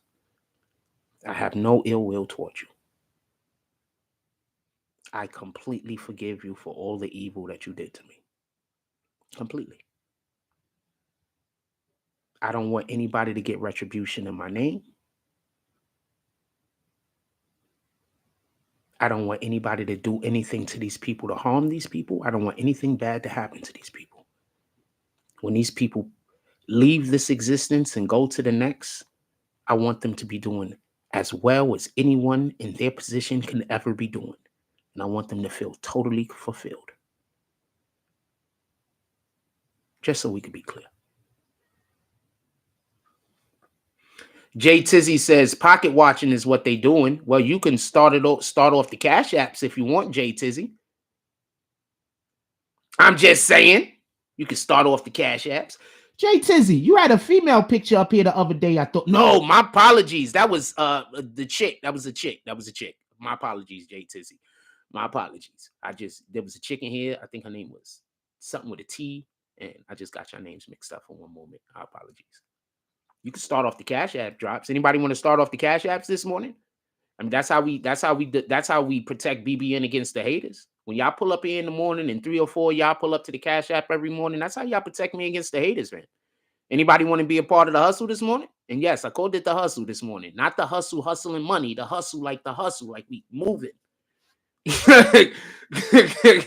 Anybody want to be a part of the movement this morning? I went back to that girl's page. I'm really into this bitch. Part of my language. And she know I be on her page too. Because she be posting how I be on her damn page. She still don't answer my damn DMs. What the hell was that about?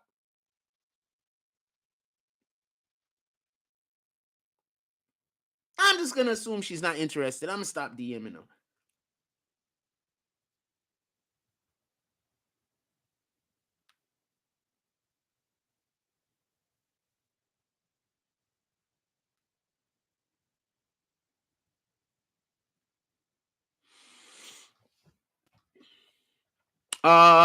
Be right back. Give me 1 second. What do y'all want to talk about? Put it back into the chat. I want to know what you guys want to talk about. Dude was like, I want to say something real quick. So I picked up my phone. Dude was like, yo, yeah, they couldn't hear the whatever. The volume was low, right? He said the volume was low. And he never commented back. Hold on. I want to show you something. Somebody just sent me a message. Hold on. He said the comment. So hold on. Let's go to. Let's see.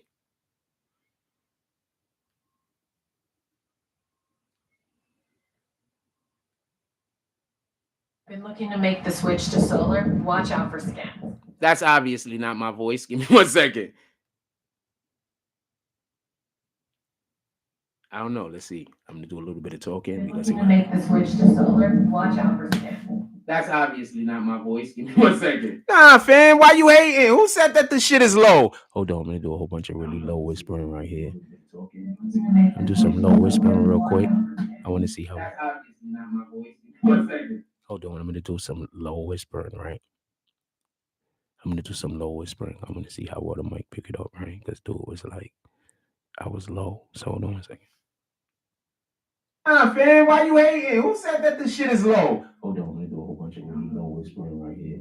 Do some low whispering. Our dude talking about is low. Get out of here. Who said that? Who said this shit is low? I gotta read the comments so I can know never to pay attention to that nigga never again. Part of my language. Let me see who said this shit was low. I used to have a list on my wall of people that I didn't kick, but that I can't trust. I probably need to make another one of those lists. Oh, the other Mike Jones said it sounds low. Not our Mike Jones, not Mike Jones Beatz. It's a different Mike Jones. Brandon Washington says, always got to be on the hustle and grind. And even if you start one type of hustle, all you have to do is learn to translate that same skill into something that, yeah, that's a fact. Something that could benefit you. No, you're speaking all facts, fam.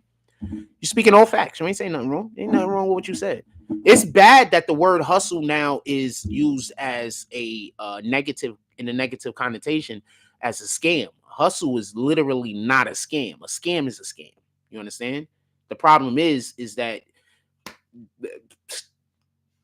yeah, there's a lot of scammers, fam. I don't know what to tell you. Oh, it was before, but not now? Okay, got me. Probably. I appreciate you. We got 55 votes. Hold on, we got 55 votes. I'm gonna leave this vote up there a little bit longer. Let's see if we can get some more votes. Who do you think Biddy is? The Boogieman, 55%. 13% says genius, and 33% just wanted to see the results.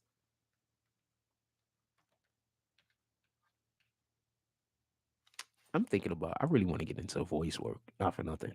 Like, I think I could do voice work, especially because I'm so animated, like when I speak. So I think I think I would kill voice work. I want to do voice work, like that shit. Like, not for nothing. Y'all don't know this about me.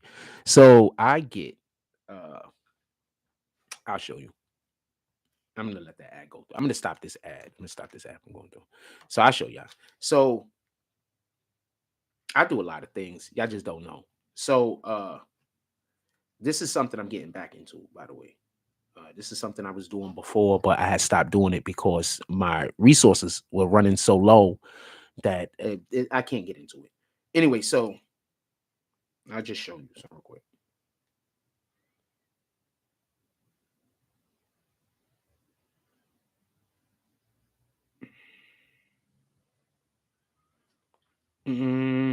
Which one do I want to show?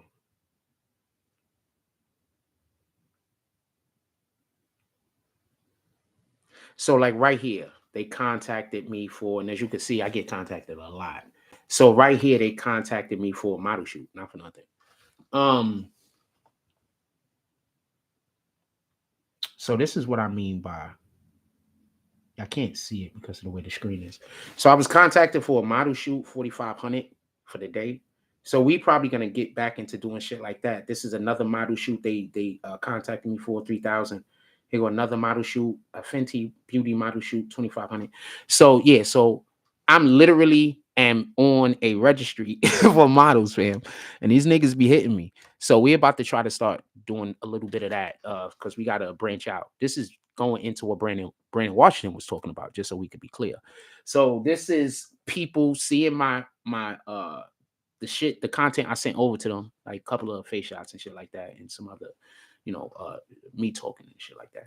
And so they've been sending me because there's people actually looking at my profile and clicking on the shit. So that's how that shit works. So shout out to that shit. But also, I'm a part of this other jump off where it's not for when they send it to you, that they just send you like whenever something is available.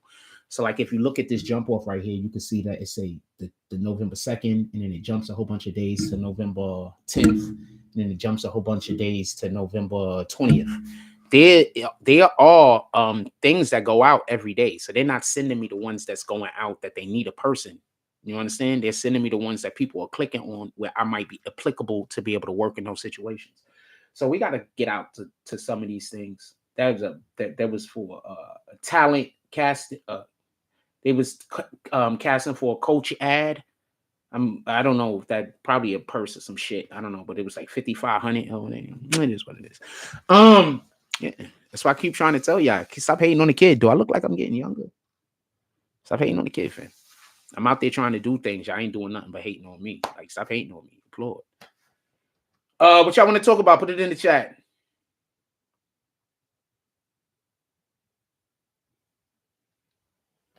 What y'all want to talk about? Put it in the chat. Somebody dropped a comment I missed. Oh, somebody just sent me something. Let me look at the homie just sent me a message. I think he gonna come talk with us for a minute. I don't know. We're gonna see.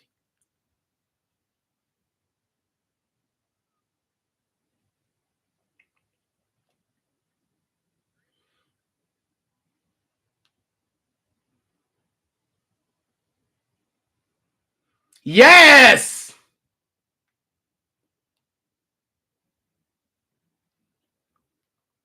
Okay, we're gonna have a call-in guest in like 2 seconds. Somebody that actually worked hand in hand with some of the people that work with Puff. Give me 1 minute. I wanna do a couple of things.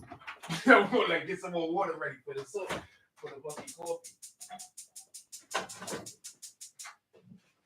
So we're gonna have somebody call in a minute that have worked with some of the people, the engineers and the producers that work with Puff. We're gonna have them call in a minute.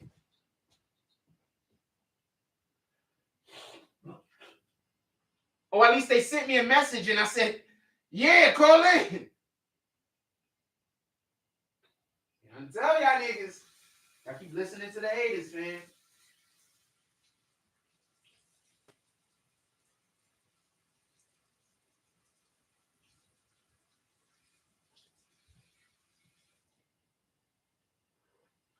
I'm waiting for these guys got to speed up my internet so I could run all of the apps I want to run on the damn computer. Need to speed up my internet, man. They working on it. Shout out to Optimum Online. They working on it. So we're gonna have somebody calling in a minute. Hopefully, I just messaged them. I'm gonna try to hit them. We're gonna try to reach out. What up, Straight Bowling? Chilling. How you doing? Salute. Hope everything is going well with you and yours. What up, King Will? I'm gonna try to hit them. Oh, wait, hold on. Let me get my coffee and everything ready first. Also, I'm using this speaker. You know what? We don't need to use the speaker. I'll take the speaker off. I'm going to tell him 1 second. I'm going to hit you right back. 1 second. Hold on. I'm going to decline to tell him 1 sec. Because I don't want to.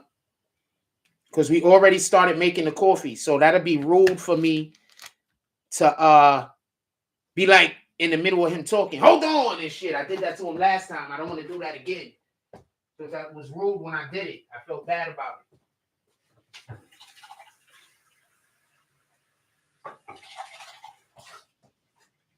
So we're going to have somebody call in a minute.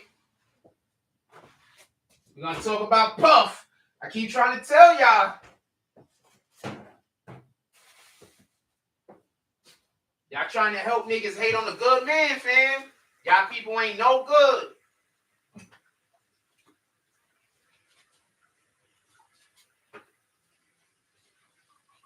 I hope God sends you through life with no worries. I hope God sends you through life with no worries.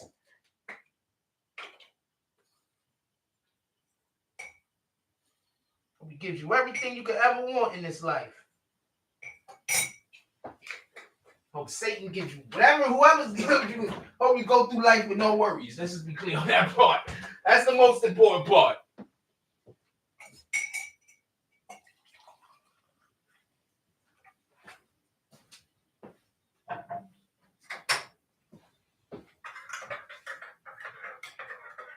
Y'all people be wishing bad on people. Don't wish bad on others, man. That's not a good look.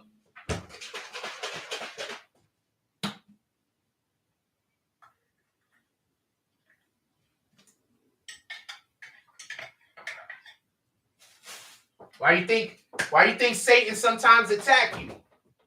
Sometimes Satan attack you simply because he wants you to wish evil on others.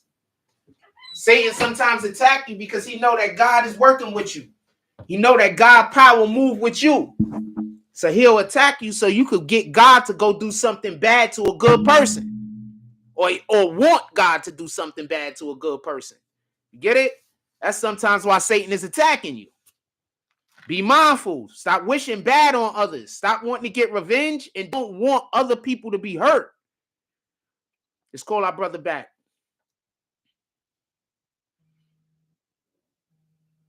Better start doing better.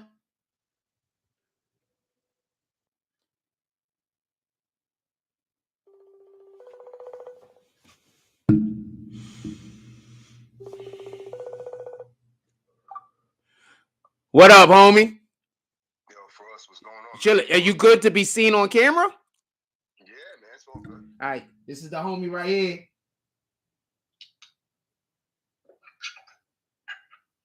Salute. All right. What's good, man? Regular, all of the things. So you said you know some people that work with their Puff Daddy over there? Yeah, I used to be over there for a few years. Late 90s, early 2000s, I used to be over there. Okay. I had a friend. I had two friends that were engineers over there. One of my friends started when Bad Boy started the Daddy's House Studio. Boom. A friend of mine was like the main engineer. Okay. So I used to go over there You know what I'm saying? Then I got a third friend of situation over there in engineering. So it gave me more access to go over there. So I was managing one of the engineers, and I was hanging out there all the time. You know what I'm saying? Late 90s. I was cool with Mario Winans, a whole bunch of people over there. You know? Okay. So shout out to Mario Winans because you decided to say his name, so he must have been a cool dude. Yeah, no. Well, that's one of the more people that I met, like on the music side. Then started hanging out with a little bit, stuff like that. You know what I mean? Not nothing crazy, but like if I go there, that's who I'd be around or something like that. You know what I'm saying? But it was a crazy experience over there. One of my friends got beat up over there. Particular reason? Could you say why? You remember why? Yeah, I'll tell the story. Yeah. So what happened was, so Mario Winans' house got robbed back in like '99 or something like that, right? Okay. He was living somewhere in Jersey, kind of by me. Okay. And he had an assistant that was living at his house. Okay. That the engineer introduced him to, like, you know what I'm saying? So Mario didn't even know him so well, but the kid was around so much, he just made him his assistant. So he was living at his house. You know Copy. We didn't know the kid so well, but to make a long story short, I guess Mario's house got robbed. You know what I'm saying? Yes, sir. Yeah. So he wanted to shake some people up, and ask some questions and stuff. You know what I'm saying? So Puff called my people and told them to come by to play the drums. Okay. and it was more of a setup. You know what I'm saying? It was more like, yo, get in that room. You know what I'm saying? And it was, asking questions and shit. So one of my friends, he had nothing to do with it. He just came in the room with the assistant kid. Like they just came in the studio together. You know? Yeah. So he got grabbed up too. And now he's being subdued in the studio, and they're shaking up the kid, the assistant kid, like, yo, who robbed the house, this and that, blah blah blah. And my man is just sitting there like, yo, like, I don't know, he don't got, like, the hell is y'all talking about? Yeah, he don't know what's going on. The assistant knows everything that was going on. But he wasn't telling nobody. He wasn't telling us. You know what I'm saying? So basically, what they were doing was, just scaring these guys up. My man was just like, yo, like, what y'all doing? So they wound up pistol whipping my man, cracked his skull. Oh, right? wow. But this is the thing. The dude that knew nothing. Yeah. This is my man, and he worked it. He was an engineer. Wow. This is the thing. This is right. This is like a year after Steve Stout got hit in the head with the bottle. Wowzers. Right? Okay. Right. So I'm telling my man, yo, bro, like, you ain't got to work here no more. Fucking, you're rich, bro. Like, this motherfucker Puff set you up. He lured you to the studio, and you got pistol whipped on his property. You know what I'm saying? Like Steve Stout just caught a bag. You good. It's your turn. You know God called you to the courtroom. Yeah, he was too scared to do it. Like, they paid for his hospital bill. They gave him like a $15,000 raise, and then they fired him like 4 months later. Yeah, he didn't know that was the play. Because, okay, so real quick, I just want to say something, and I'm gonna let you finish. So basically, what businesses and corporations do is this: whenever they do something to you where they are now liable and you can sue them, they try to hold you there long enough that when they fire you, they could say that they didn't fire you for that purpose. So therefore, they can't be held liable and say, well, we fired the guy because the guy did this, or because nah. You can't say that. You can't say that we fired you for a situation that happened. They want to get past 90 days. You can't say that we fired you for a situation that happened 6 months ago. That don't make sense. We're already past all of that. Yeah, it was like 6 months later. Yeah, exactly. You know what I'm saying? So, I mean, but I was even thinking this though. I was like, okay, that happened around 2000 or something like that. But then they had that Adult Survivors Act that ended on the 24th. Couldn't he have just filed up to that years later and said, I was abused at my job? I think he could have did that. Yeah. You know what I'm saying? From what I read, I heard they might extend it. That Adult Survivors Act. If they extend it, P. Diddy gonna go hard, and they gonna go because I could just. I'm gonna tell you something that was genius, real quick. So if this comes out 5 or 6 months ago, the Cassie situation, and it's made public the way that it's made public now, Imagine all of the people that would have immediately started filing.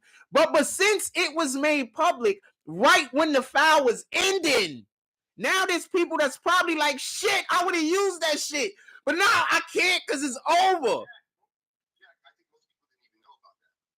Exactly. Yeah, I think most people, they only heard about it the last week, the last 2 weeks. You know what I'm saying? The last 2 weeks of November. Boom. Boom. Yeah, so now they're talking about extending it. You know what I'm saying? But I forgot something.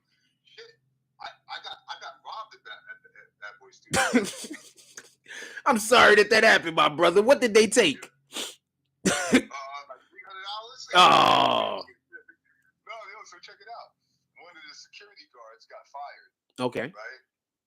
And he was like mad stressed, and everybody thought he was like gone and shit, right? Yes, sir. He got a key. I don't know. So like we were all hanging out in the hallway. Yes, sir. And it's like an electronic door to get inside the Puff's like other door to get into the studios. Yes, sir. Right? I'm here. But if we ain't got the code, then the secretary got to buzz you in. You know what I'm saying? Copy. Right. So we're walking down the hallway, and this other motherfucker's like coming like 30 yards back. He's just coming into the building, and this guy's like 6'6", 400. You could just see him. He's like a fucking man coming down the hallway. Mm-hmm. And he be packing a hammer. So we're banging on the secretary's door like, yo, you know what I'm saying? Like, yo, this nigga. Sheesh. He's like, you can tell he's heated. Like, we're like, yo, let us in. And the secretary, they can see us on camera. Yeah. You know what I'm saying? She's like, fuck that. Like, I don't know why you're coming in here. So she watched on camera. She watched us all get, in the hallway. So the funny shit was, it's like I had a check with like $200 folded in between the check. You know Okay. Copy. So I had that in my pocket. So when he pulls out the gun, he's asking people, who got money this and that? He comes up on me. He's like, what you got? So I'm fronting on him. I just peeled out the check. Like he didn't see the money. Yeah. I peeled it out my pocket. Like, I just got a check. You know, so he's like, there's nothing I can do with that. And he just went on to Then he came back to me. He's like, yo, go in that pocket again. I had to pull the whole thing out. He said, almost got him. Oh, man. Did he laugh? I'm curious. Yeah. Because I would have laughed if I was that motherfucker. I might have let you keep it. What happened? He laughed like 2 minutes later, like everything after everything down. Like, he came up to me. He was like, I didn't, he's like, you were just there, man. I got to do what I do, Yeah. I was just like, oh, man. I was like, I'll get it out of Mario or somebody else. I'll let one of these motherfuckers know I got, I got Vic, fam. Yo, it used to be wild, man. It used to be wild. It was a lot of fun, but it was wild over there. Puff was like, he was you had to have a function if he was there. It's not like you could be hanging out against the wall. He's gonna ask what's your function. If you ain't doing it, you gotta get out. You know what I'm saying? That's respectable. So, halftime I'd be there like, oh, I'm selling beats today. I'm just waiting for one of your producers to give me beats so I can run around the city. I might be lying. You'd be like, okay, good. You know what I'm saying? But hold on, stop. Oh, I want to stop you here. For everybody that don't know, that's how you become the best employee. When somebody comes up to you and asks you what you're doing, even if you're not doing nothing, you're doing something. So every single time that person see you, now they already got in their mind, you probably doing something. And I'm going to tell you something that happened to me real quick, and I'm going to let you finish. I used to work as a security guard in Bellevue Men's Shelter. I was never on post. I promise you. The only time I was on post was when I had no other choice. I used to run around that building and have a great time. But people used to always see me off post and ask me what I was doing. And I always had a reason for being where I was, even if it wasn't always a good reason. So you know what happened? My supervisors stopped asking me what I was doing when they used to see me off post. So I used to literally just walk around and do whatever I wanted to do whenever I wanted to do it. Because as far as their mind is concerned, I'm probably busy. My fault. Finish? Yeah, no, that was basically it. I mean, we said other shit is like, we used to have like a little exit that they used to show us in case like Sugar somebody came. You know what I'm saying? There used to be like this other exit door that you'd come out and go through a basement. You come out on 45th Street. Okay. You know what I'm saying? Wait, where was the building? It was inside Daddy's house building, but Daddy's house is on the second floor. but when you get to the electronic door, there's an exit Uh. right there. And then you go, you know, all the way downstairs, you come out 45th Street, shit like that. I remember one time I was at a hotel with some chick on a Saturday, and my engineer friend called over crying, like, yo, Shooks, like, I was just like, oh, shit, you know what I'm saying? Like, I'm glad I ain't there, you know what I'm saying? He was either there or he was trying to get in the building. But he was on 44th Street. You know what I'm saying? Yeah, and my man was terrified. I want to say something. So I always thought that people should take Puff way more seriously than they did. Like, because I looked at it like he beefing with Suge Knight, and y'all all admit that Suge Knight ain't the Knight type of dude to be playing with. Puff playing with him. He beefing with that guy. So Puff gotta be somebody. He gotta have some kind of motion happening behind the fucking scenes, Sam. Well, I mean, if I had to take a guess, his father was like allegedly some type of, you know, certified gangster. You know what I'm saying? So, you know, I guess, you know, sometimes you grow up with a persona of, you know what I'm saying? I mean, he had Wolf around him, Riz. Those are some super serious dudes. If y'all don't know who Wolf is, check it out. Keep going. Yeah, Wolf. He had Riz. You know what I'm saying? He had the Tim Dog guy and Corey Jacobs and some guys like that in the early days who just getting out of jail. You know, 25, 28 years later. You know what I'm saying? He's, you know, those were, and I know some of the affiliates. Serious dudes. You know what I'm saying? So he had no reason to be scared of Shook because the cats with him. You know what I mean? I think people need to find out about that Wolf dude. I think people really need to find out about who the Wolf guy was. I only met Wolf once. Honestly, when I first met him, he was serious. I took a double take and thought he was like Jerome Bettis. Yeah, that's a fact. He's some light skinned nigga like this. He's like this. He's some light skinned nigga. But he's built like him too. Yeah. He ain't a tall dude. He's like my height. He's like 5'9", 5'10". You know what I'm saying? But he's fucking like double thick. You know what I'm saying?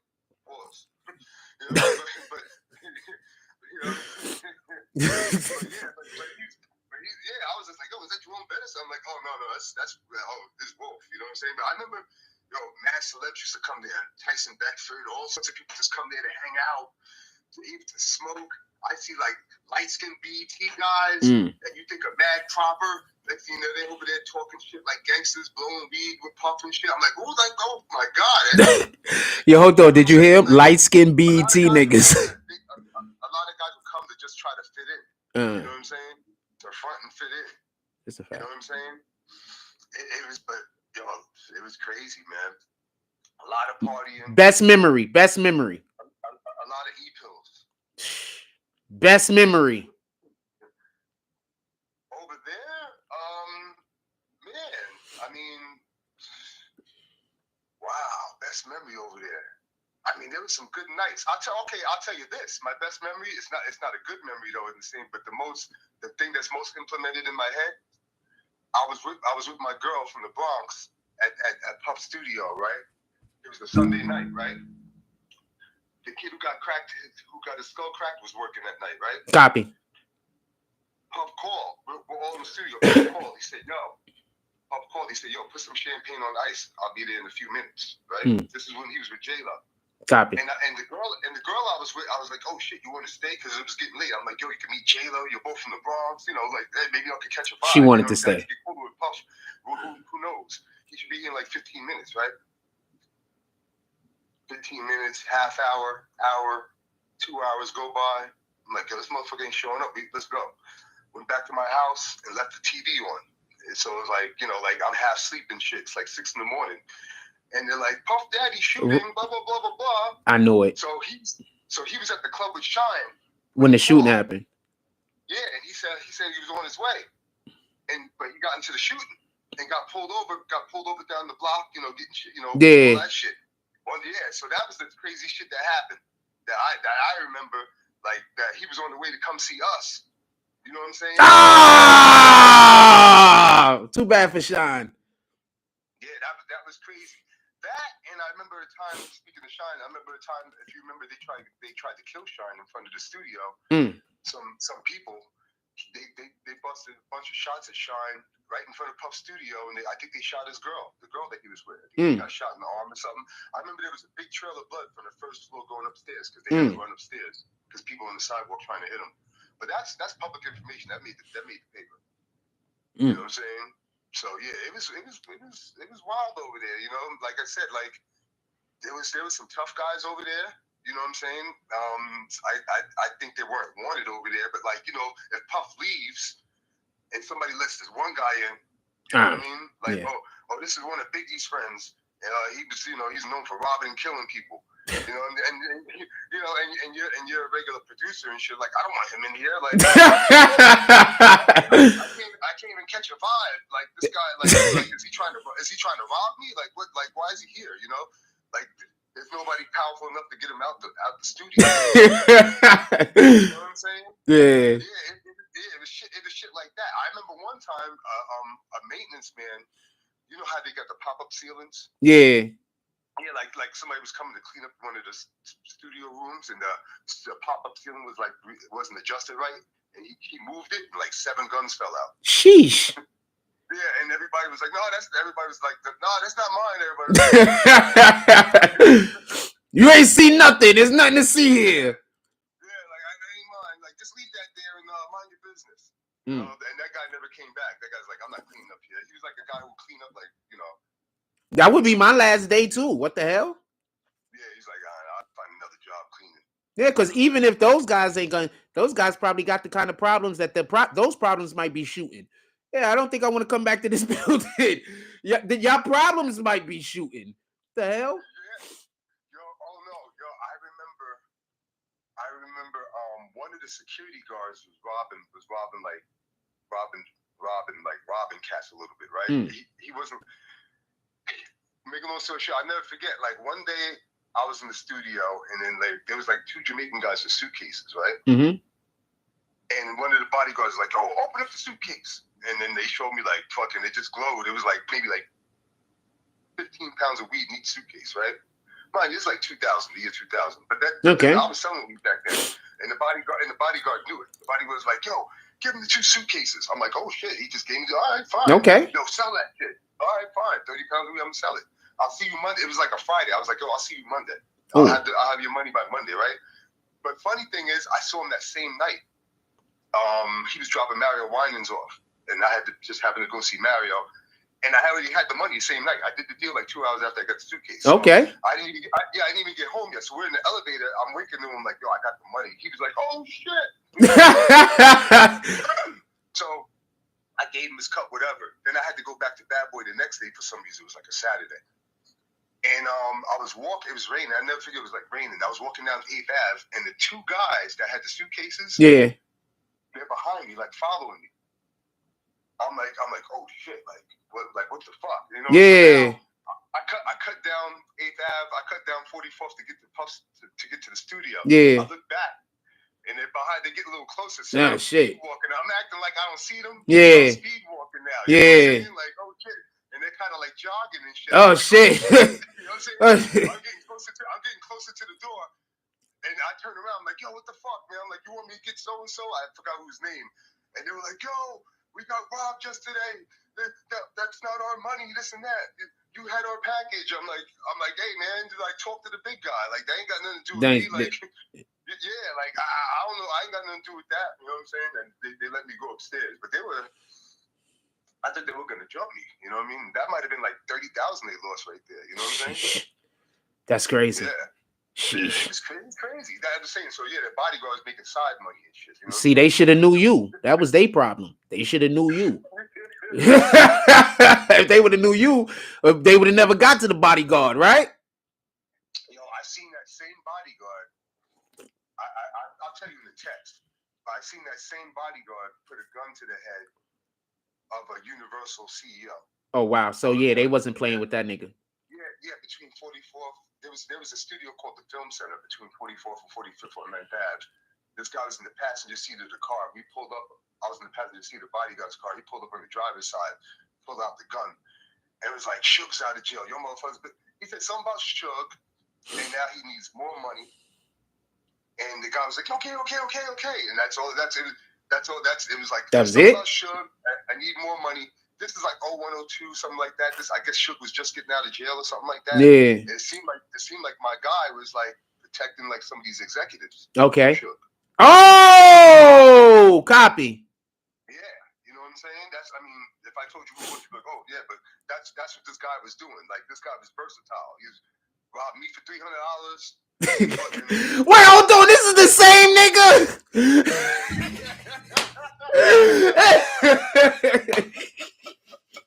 This nigga was versatile.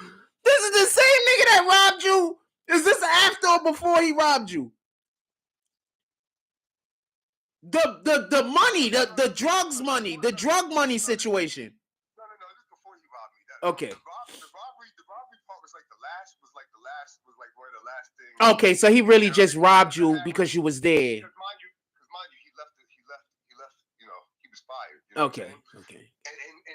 But the funny thing is that maybe a few months later, I was at the Rockefeller building with Lenny S in the A&R room, and fucking he was in the hallway. I'm a gangster. He's trying to scare, and he was trying to scare up like who. Make a long story short, he wound up managing some acts over there. They had to pay him. He wound up managing some acts over there. He went from Bad Boy to the Universal building 5 blocks up. Sheesh. Over there. Yeah. But yeah, no, that was the last encounter. I mean, one time I saw him in the gas station on Route 4 in Englewood, in Jersey, and he was threatening the gas station. Like, I'll buy this. You don't know how much money I got. I can buy this gas station. Damn. Yeah, I was like, yo, chill out, bro. You know? This nigga said, so he really just robbed you because you was there. It was nothing personal. It was like, I can't rob everybody else and not rob you. Yeah, exactly. Yeah, there's no favoritism. Yeah, it's not personal.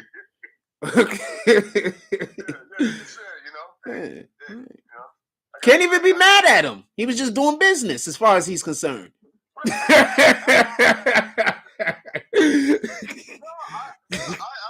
mad at him. We got cool after that. Yeah, right. You know what I'm saying? We just slowed down on the weed shit and all that shit, and he wanted to run it. That was the funny thing. Oh, during the whole Bad Boy time, he was like, you're a smart motherfucker. I'm like, I'm gonna start a record label and you're gonna run it. I'd be like, hell no. The fuck? I don't want to go to business with you, fam. You can't tell him no. But I don't want to. The hell? He'd be like, yo, you're gonna run the label. I'm like, shit, I'll never get paid, man. Bread and water with your ass. You're gonna be in the basement with a chain on your leg. Just gonna have a suit so you could do freaking so you could have meetings on the computer. That's it. You have a ball and chain with a suit and tie. Gotta do them meetings on the computer. What happened? And you don't see the ball and chain on me. Yeah. You think it's legit, but I can't move. Sheesh. We have, for everybody that don't know, we got Ganju Roach on the line. He works with many artists for multiple years. He's telling us some stories from Bad Boy back in the early 2000s. He's worked with multiple different artists. He works inside of the courtroom. He works outside of the courtroom. One of the things that I just testified in the Fetty Wap case. On the music side, out here in Jersey, I won a client some money. He was pissed as hell, but I had to, so I'm starting to testify, as a copyright expert in court. That's pretty cool. So hold on. So we have a court expert, a person that the court considers to be an expert on the BBN network. We've had him here multiple different times. This is our brother. We love him. So I just want to point something out. I cover court cases, as y'all all know. I'm speaking with somebody who works in the capacity when is needed for his work to go into court and to do testimony, right? We need to get our own show immediately. We need to, BBN Network, Jack Frost needs to get all of his shit in the row, because we need to have a court program over here where we talk about court cases with our brother Ganju Roach. No, it's my favorite shit. It's my favorite shit. Bro, That's our podcast. You know how y'all rap bastards keep asking me to do a podcast, and I keep saying I only want to do a podcast that I'm interested in, and I don't really care about doing all this other shit. That's a podcast. Yeah. That's a There's so many layers of that shit. I just love it. I know it's like slow and methodical to some people. It's like, you know what I mean? But I just love it, man. It's just so many variables and so much people bullshitting with narratives and stuff and law. You know what I'm saying? And the more you know, it helps me with my court cases. You know what I'm saying? So I got Pacer, so I study other court cases and stuff like that. You know what I'm saying? But I need like being in the gym, working on your jumper. You know what I'm saying? Boom. Yeah. I think that this is something that's doable. I think that this is a good idea, and I'm not saying that this is something that we're doing. So please don't, in 3 months, if this isn't something that happens, say Frost lied. I'm saying I'm open to discussing doing the podcast, and I would love to do a podcast where we discuss court and we discuss music and the financial responsibilities that these record labels have, the artists and things like that. I would love to have a platform where these are things that we could discuss. That's what I'm saying. And I'm also saying that I can't think of a better person right now to do such a platform with than Ganju Roach. We've spoken about court over here numerous times with this gentleman. Usually when he calls in, this is what we talk about, right? So all I'm saying is, I don't even know if this is something that he would want to do. I'm saying if in the future, 6-7 years from now, whenever, I'm saying that I think that would be a great idea. That's all I'm saying. I'm not saying this is anything that I'm doing. I hate that I got to talk like this. It's something to be discussed. It's definitely, I think there's enough content there. You know what I'm saying? I mean, I think people are intrigued with court mystery, all that type of stuff. I think it's one of the leading contents. I mean, I know it's like death related a lot, like forensic files, stuff like that, but even the court stuff does well, like for TV and stuff. Fam, we can have a real show where we do real paperwork parties instead of these fake ass paperwork parties that these other dudes do, where we actually break out paperwork from artists. Because you know what's going to happen pretty soon after we start doing that. Artists are going to contact us for us to talk about their situations that they can't talk about. You do know that that's what's going to see how I think. I got paperwork, I got audio, video on artists fucking that ratty. I think that this is something we should discuss. I think this is something we should discuss. You know what I'm saying? And I can challenge. I'd love to expose some of these agents, bro. And I'm willing to come out to Jersey to a location. If you have a location, I'm willing to travel. Just so we could be clear. I got a studio and everything too. You know what I mean? I'm serious. I'm super serious. So for everybody that don't know, we had somebody contact us and ask us if we want to go out to California to cover the P&B rock trial. Really? Yes. They're gonna foot the bill. Yes.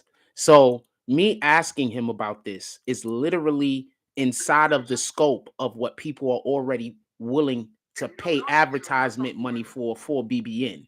What happened? Also, I'm heavily invested in the Caesar Pena. Okay. Yes, we do know about that. I got like 4 or 5 clients that got me orchestrating their case, because I deal with the lawyers well, so they got me orchestrating their cases. Yes, sir. So I take the day-to-day calls with the lawyers, about the Caesar case. Yes, sir. I'm willing emails and stuff. I'm willing to come out there to Jersey. All you have to do is line everything up. I'm gonna jump on a bus or a train or however the hell I get out there. I'm gonna bring all the BBN and Jack Frost with me, and then we could produce some content. It's on you. It's what you want to do. All right. Sounds dope. Yeah. All right. Let's talk. Let's see. All right. All right. Absolutely.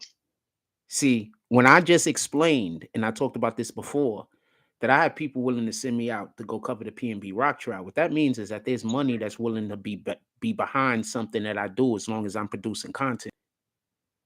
So that means that we already have sponsors. I just got to produce the content. The sponsors already exist. You get it? See why you hating on the wrong man? I'm not gonna bring that kind of content up. I'm not gonna bring that up. I'm not gonna talk about the rap bastards. But no, hit me up. I would love to work with something because I want to cover court. I don't want to do what these other guys is doing. I don't want to make content arguing at niggas all day. That don't make sense. I want to talk about real things where we can have real effect on what's really happening. And one of the most important aspects, one of the most important things to our community, whether we admit it or not, is entertainment, because that's where a large majority of us work at. So we need to be knowing what's going on inside of the entertainment business and how our people and all people are being manipulated and used. And it's always good to know the different ways that you could wiggle around and make a buck and just know what's going on. I mean, that's just my opinion. I could be wrong. I'm pretty sure that what happened? That's very interesting. No, I think people are intrigued by that. You know what I'm saying? I mean, the entertainment industry is always going to be an outlet to intrigue. You know, people are always on the outside in, always going to want it. And there's a lot of information that, you know, that could be revealed still, you know, for the next generation or just for the people, the listeners that want to, you know, see how the entertainment industry goes. You know what I mean? I mean, there's a lot of information out there right now about who's doing crazy stuff, this and that. But there's a whole lot of content that it seems like you guys enjoy. So, you know, just give you more of it, you know? This is a win, fam. Yeah, this I mean, is a that's, win. you know, because now they say, you know, like, yeah, because I think I read something about Jay-Z. Somebody, I don't know if it's Jaguar Wright or somebody else is saying, like, oh, Jay-Z is a monster, like Puff. I'm hoping that's not true. I don't think anything like that is right, you know? Like, I'm not gonna weigh in on Jay-Z too much because I've got cease and desist from those dudes. But I will say this. But I will say this in all due respect. But and just so we could be clear, when I had the back and forth with the attorney, it was amicable means. It wasn't no me arguing at them and them arguing at me. They asked me, it was a thing, and then I just explained, like, you know, my perspective or whatever the case is. They asked me to stop talking about it. I just said, okay, we're not talking about that shit no more. We don't talk about it. So this isn't a contention between me and whoever. But I do want to say this, and this is the most important thing, or a very important thing. There's a lot of shit going on, and we probably can't talk about it right now, but we can talk about things that can lead, that could still help people, even though we can't talk about the whole. Because if you talk about certain things, you have to deal with lawyers. Yeah, I don't really want to have to deal with lawyers. What happened? No, I'm listening. Yeah, I don't want to really have to deal with lawyers. So there's certain things that you can talk about, though, where you can give people the heads up so people could do a little bit better with their decision-making process. So I don't know if Jay-Z is as bad or is doing anything along the lines of what Puffy is being accused of. But what I can say is, what I always say, if 50 Cent don't fuck with them, there might be something going on. There might be a reason why 50 Cent don't fuck with them. Usually, 50's all over their ass right now. yeah. So, yeah.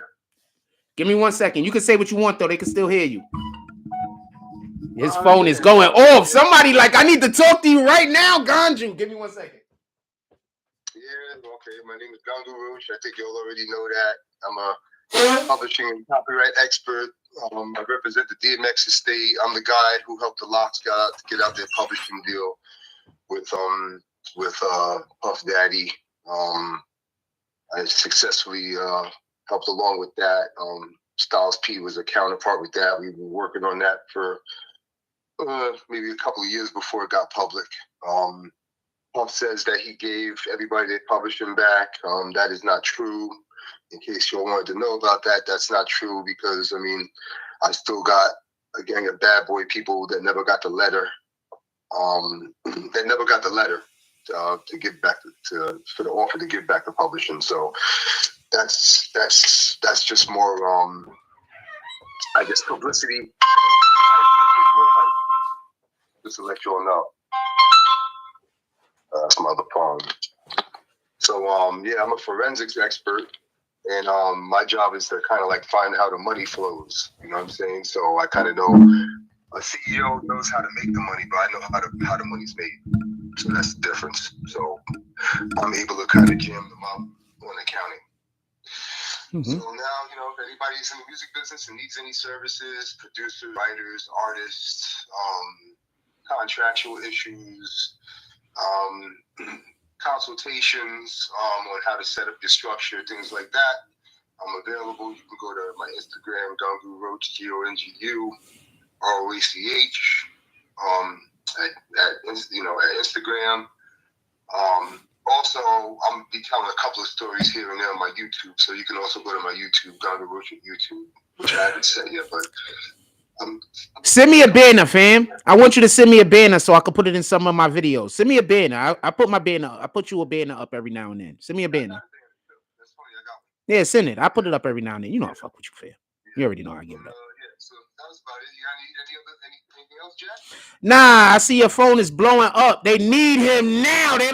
They calling him. They're like, get Batman on the phone. That's why his shit keep blowing up. So I'm gonna let you get back to what you do. As always, always love. Find if however you want to go about doing that. Figure it out. Hit me I'll take you behind the scenes. later. And send me that name. You said you're gonna send it to me.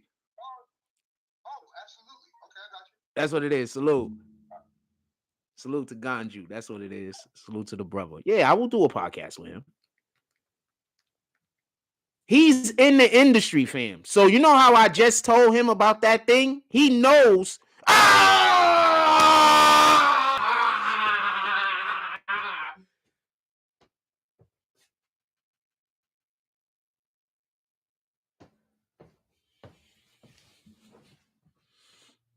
I can't even tell you. Sheesh. Know what? That makes sense. That's all I'm going to say.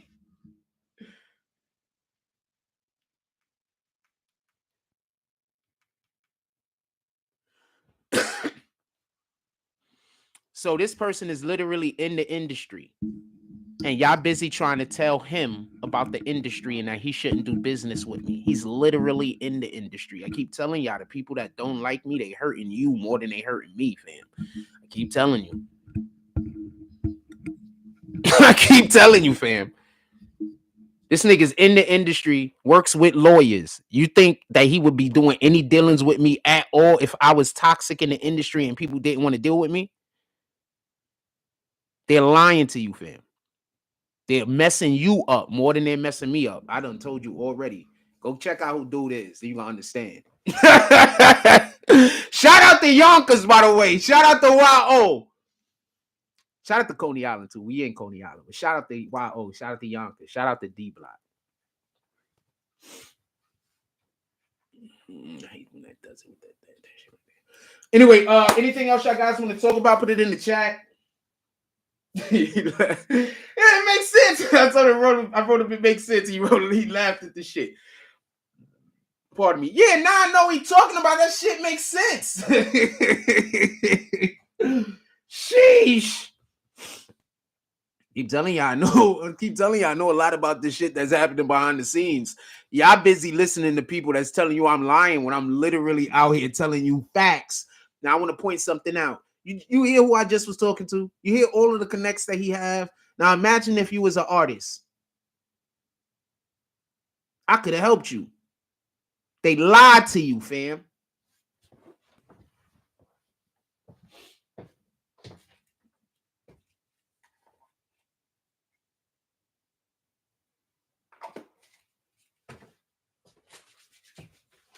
They lied to you, fam. Be mad at them. Don't be mad at me. Be mad at them. Don't be. And I will 100% do a podcast with him. He said he got a studio. All I got to do is show up and know the content. That's it. He said he got a studio. All I got to do is show up and be ready to perform. That's it. He said he got a studio. All I got to do is show up and be ready to perform. That's it.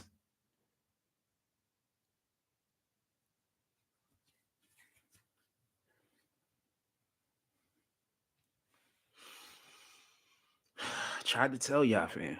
I tried to tell y'all. I tried to tell you. It is what it is, though. If that's something that he want to do or can do currently, I don't even know. But I think that would be dope because I would love to do a podcast based on court proceedings. That's one. Two, I don't want to do the editing and stuff. So we need to bring in the cash. So somebody else, because I don't want to do the editing. I don't want to do none of that stuff. You understand? See, this is the issue why I don't want to do the Wokecast anymore. Because I didn't have an editor. If I had somebody that was cutting up our video and stuff like that, I'd do a podcast. I currently don't want to be that person. That's why I'm not doing a podcast. You get it? That's why I haven't been doing any podcasts. That's why I'm not even interested, because I don't want to be the guy that's sitting there editing. I don't want to be the editor. I want an editor. As soon as I get a person that could do the editing for me, like there's certain things that I want to edit because I can only edit it the way that I want to edit it. Don't get it confused. But with projects like that, oh shit, that was an accident. But with projects like that, no, I don't want that. With projects like that, I would rather outsource that. You understand what I'm saying? I would rather outsource that for projects like that. I don't want to do those projects.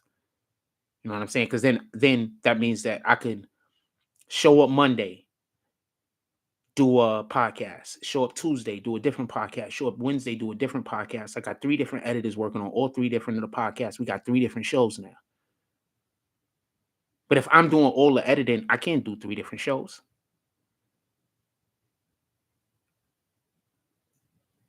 All right, so why don't you show me what you could do, Life Gambler? And why don't you edit some of the clips and send them to me, and so I could see what you're talking about? I got a ton of shit online. Edit some stuff and send it to me so I can see what you're talking about. Whether you're using my voice and you put in different images, or whether you just, show me what you could do.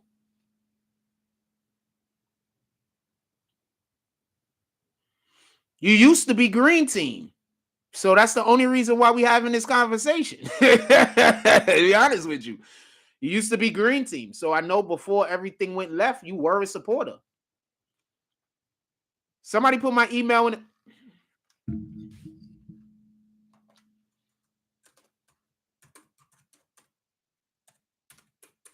I gotta cut these nails. I swear. Gmail, right? I gotta cut these nails.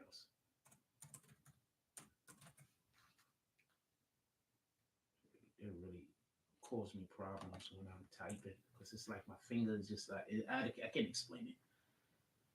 I don't know how y'all women type with nails though. I don't get it. Like my nails is way too long. They don't usually be like this. I gotta cut my nails a lot. Jack, your lives do be kind of long. It would be dope if you had some shorter content. Not everyone is able to watch the lives. Like I said, let's see what Dude could do. If Dude just chops up my own lives for me to repost, there's reason for us to be able to create a thing that I will now pay him. This has nothing to do with anything else.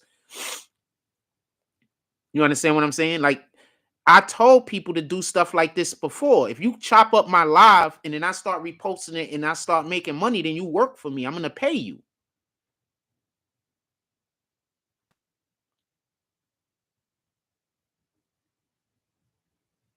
Y'all just listening to the people who don't like me. A lot of those people, let's let it go. Anyway, what else y'all want to talk about? Put it in the chat.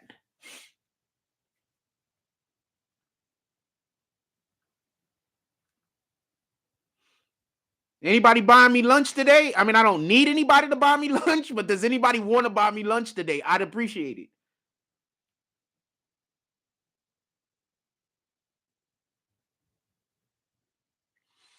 I haven't been watching football enough to be able to tell you who's going to the Super Bowl.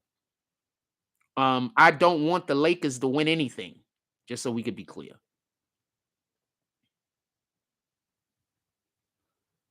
I don't like that LeBron cries over every damn thing.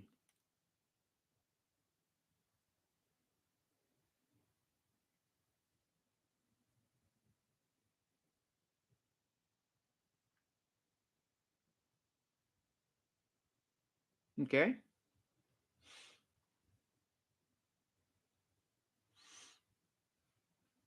Yeah, I don't like, just so we could be clear, I don't like that they keep fixing LeBron's team every year to make it so that he has the best chance to win.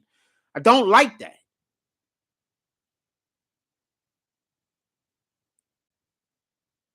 I don't like that. And right while I was saying that, Life Gambler writes, I think this in-season tournament was made for Braun final ring because they ain't winning the NBA Finals. I don't know about all that. The reason why I think the in-season tournament was made is because their TV deal is ending, for everybody that don't know. Their TV deal is ending, so they have to sign a new deal. So they need the regular season ratings to go up, because that's what all of the deals is based on, ratings. So ratings have been down in the NBA the last couple of years. So what they're trying to do is they're trying to increase the in-season ratings of the NBA. So now when they go sign a new contract, they could get more money, because as it's right now, it's been a decline in viewership.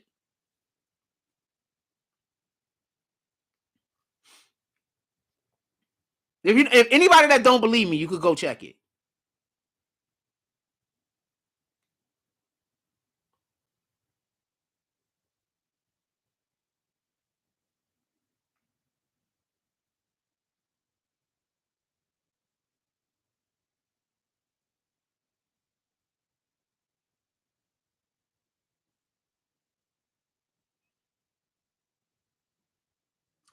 I don't know if they're playing any games in China anymore, but they just wanted the Chinese market because the Chinese market is freaking huge. So they wanted the Chinese market. Chinese market is huge.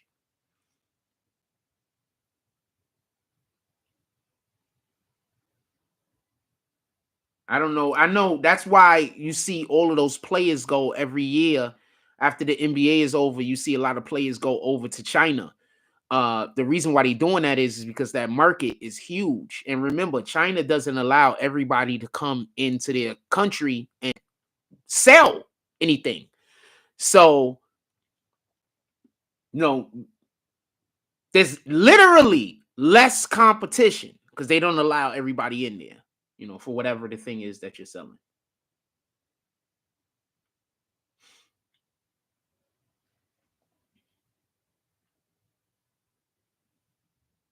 Just so we could be clear, anybody needed to know.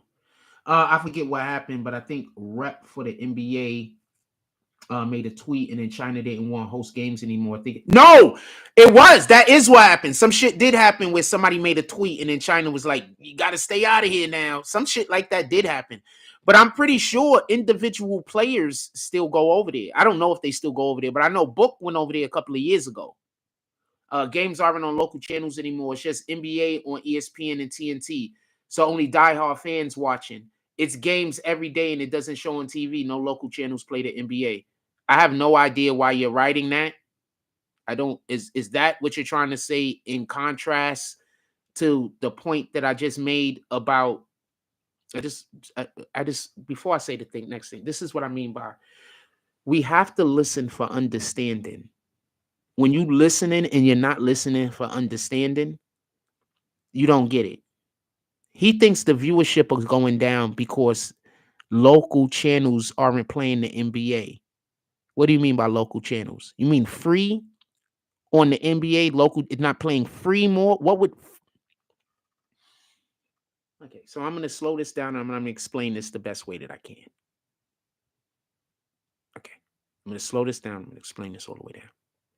Viewership is down. That means when they're on TNT or whatever cable channel that they're on, before, viewership used to be higher, and now viewership is less. So we're not even talking about where they're not being distributed. We're talking about the actual platforms in which they are being distributed on. Previously, it was being watched at a higher value, and now it's being watched at a less. We're not talking about any of the places in which isn't showing them. We're only talking about where their actual viewership is happening. It's down across the board. You can't tell me that since it's not on local television, that when it shows up on TNT, those numbers should be down. When it shows up on NBC, those numbers should be down. Why should those numbers be down? Explain that to me. Down.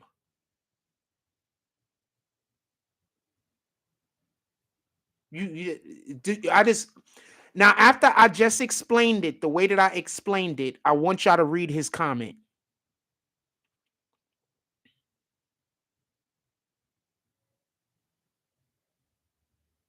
Now, after I just explained it the way that I explained it, I want you to read his comment.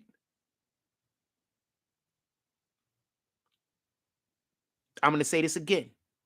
After I just explained it, viewership is down, meaning on the platforms in which they were already showing the NBA, it used to get more views. Now, pardon me, those platforms that is still showing the NBA are now getting less views. The thing you said has nothing to do with what I said.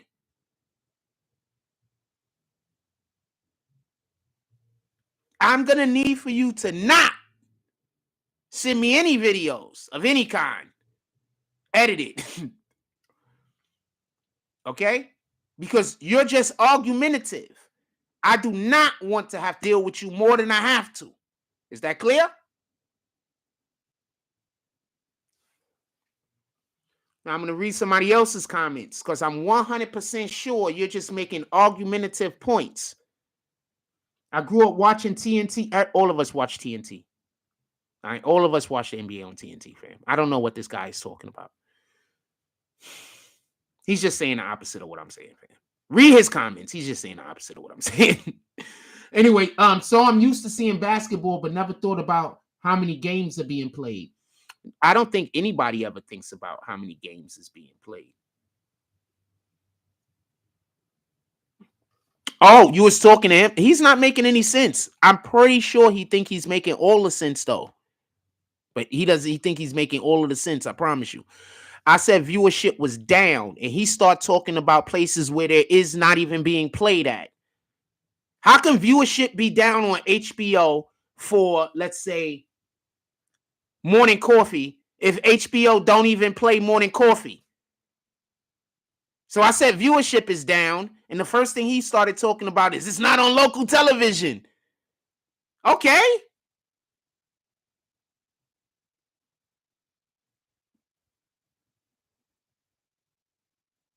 We're saying viewership is down. So you mean to tell me if somebody wanted to watch the NBA, they would say it's on TNT. I'm not watching it. Even if they have TNT, I would love to watch the NBA, but I'm not watching it if it's on TNT. It better be on a local television program. I don't got time for this. Anyway.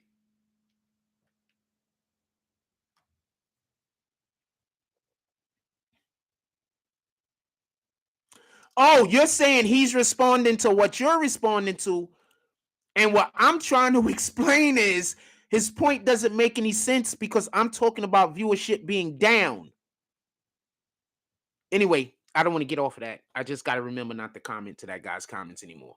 This is how you ever wonder why there's certain times people come here and they'll comment and I just don't respond. You just witnessed why when the next time you see Life Gambler talking, he's going to have to say something really, really on point in order for me to repeat it. And this is not me trying to attack him. I'm just pointing out a thing. Oh, Brandon Washington is saying it was him and Life Gambler's conversation, not mine. Okay, I apologize. So that's why it didn't make any sense because he was talking to somebody else about a different thing. I apologize.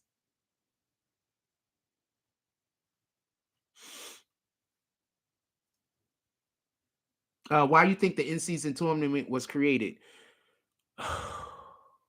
Is this the real tunes or is this a fake tunes? Because I just did this whole explanation. Is this a real tunes? I don't know if this is the real tunes. Okay, I'm going to try to get an explanation real quick. So the TV deal runs out. Now do you understand why it don't makes no sense when this dude is talking about channels that don't watch, that don't have the NBA? The TV deal was going down.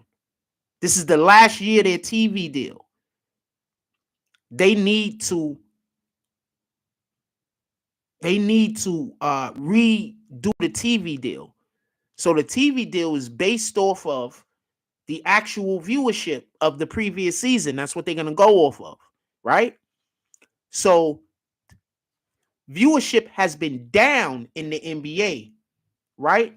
So the NBA need the viewership to go up this year. So that's why they created the in-season tournament. That's why they needed the tournament to be in the season. Because the in-season is that's how they're going to get more money when the viewership for in-season goes up. That's why it doesn't make any sense that's why it threw me off and it didn't make any sense to me when dude started talking about it's not on local television.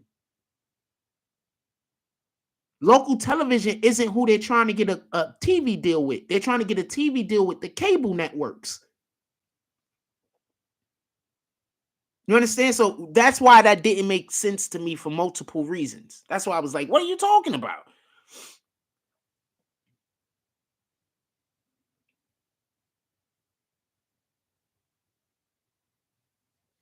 That's why I was saying that.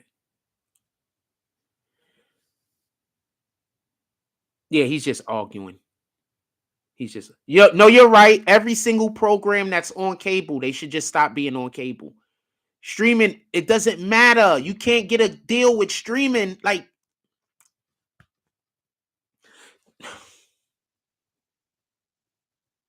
so y'all think, so Brandon Washington, life gambler, y'all think that the NBA should just stop trying to be on cable? I'm curious.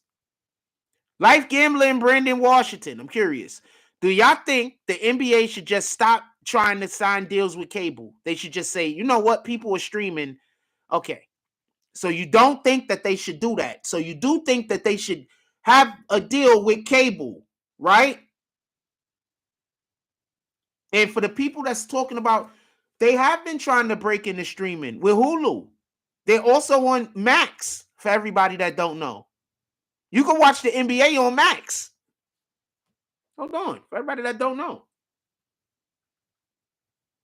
I think the in-season tournament was on Max, to be honest with you. They trying to send the viewership up.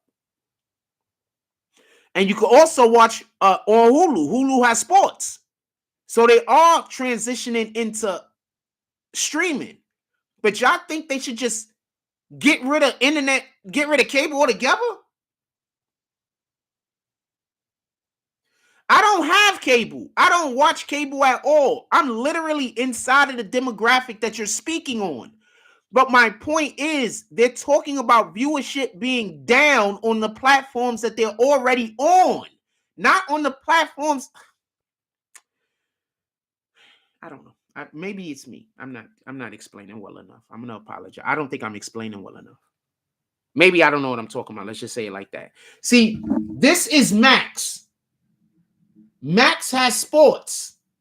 This is a new thing. They just started this, by the way. So basically, this is a Laker game. I can hit the button and be like, yo, remind me when this game come on. And then when the game come on, Max is going to tell me and I could go watch it. So they are moving over to streaming. There are things that they're doing. But you're trying to say they should just give up on cable?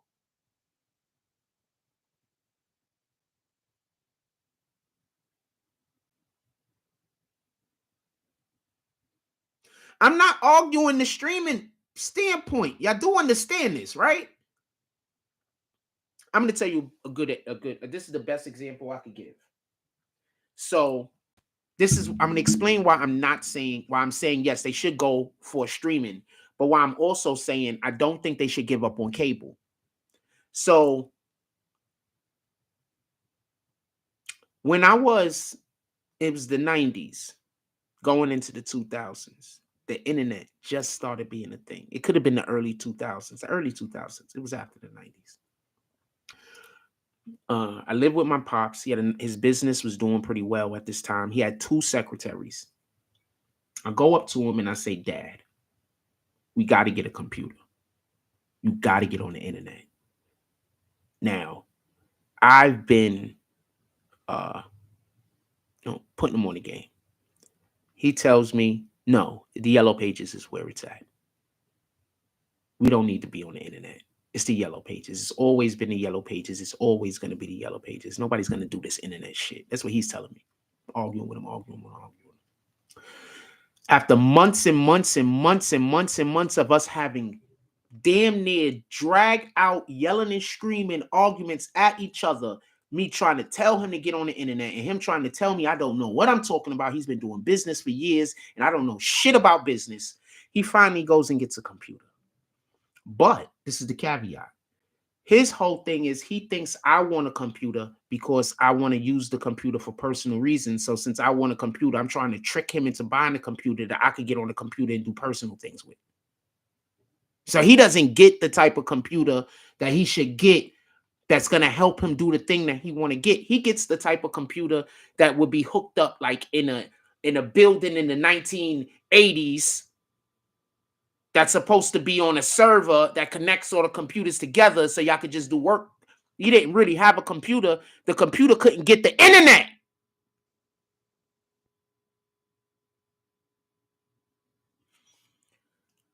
So I understand moving on to a new platform and keeping the old business model. You don't give up on the business model that works until you transition all the way over and you can exist on the new business model.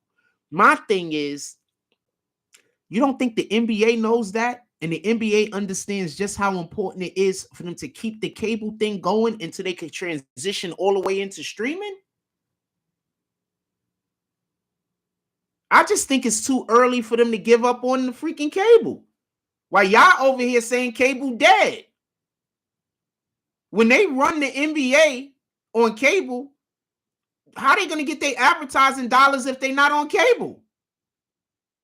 People pay the NBA to advertise. How? Like, the reason why the TNT or whoever is going to want to put the NBA on their platform is because of the money that they could make advertising. I mean, I don't get it. I don't get it.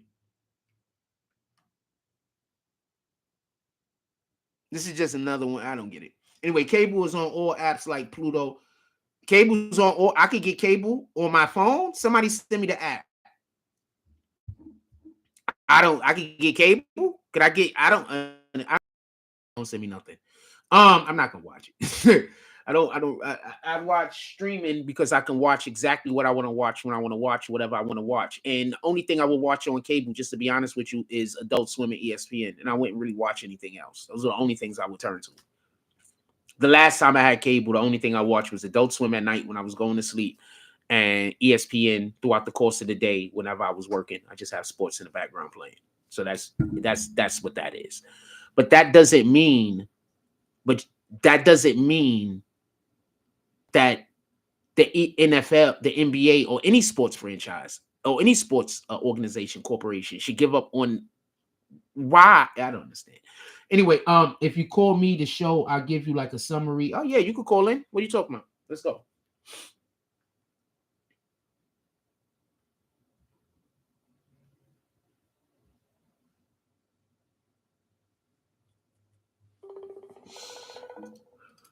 Oh, after the show.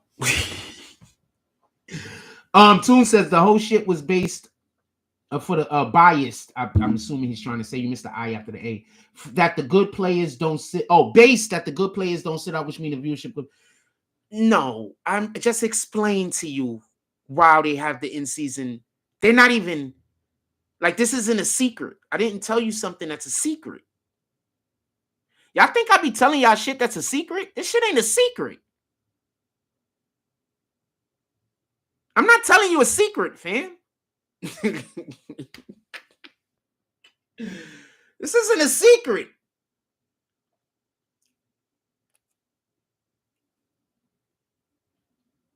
You obviously wrote a sentence that you obviously wrote a comment that I didn't read. I can't believe a basketball historian like you don't remember the impact of the NBA on NBC and the theme music is the classic. Who said that I don't remember any of that stuff? I have no idea why you're putting those words into my mouth. And all the local games being on Channel 20, I don't know why you're putting words into my mouth. I'm not even talking about that. It just sounds like you don't understand what I'm saying. I'm not even talking about local. I'm not talking about. So I'm going to explain to you why I'm not going to comment no more back to anything you're saying, Life Gambler. Because I'm talking about one thing and you're talking about a totally different thing while you're accusing me of shit. So I don't want to get mad at you.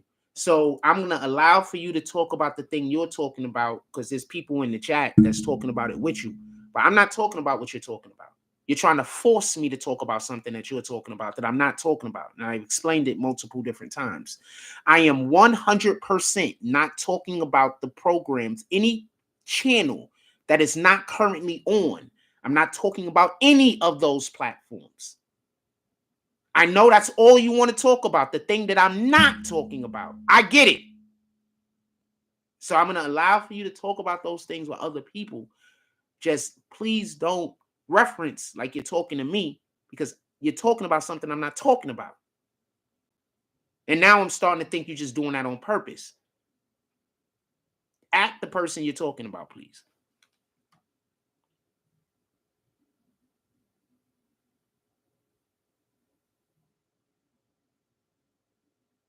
I'm not talking about any channel that they're not on. Ratings are down. When ratings are down, they're talking about what happened last year. How could it be down from a time that they didn't even have the it was 0 last year, 0 this year. On the actual channels that they actually have games, viewership is down.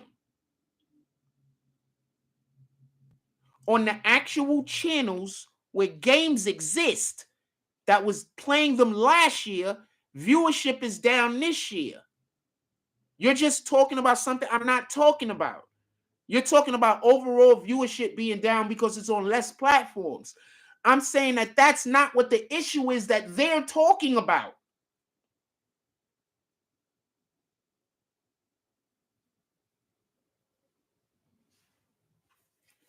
Viewership is down because the NBA is not entertaining until it's the playoffs. That's just a fact. Regular season games are boring because the players know the game is rigged.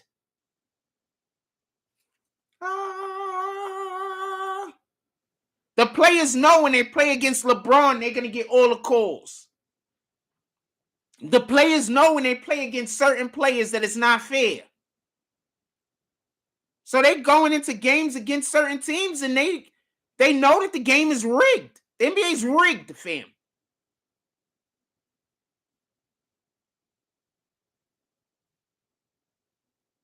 That's why viewership is down.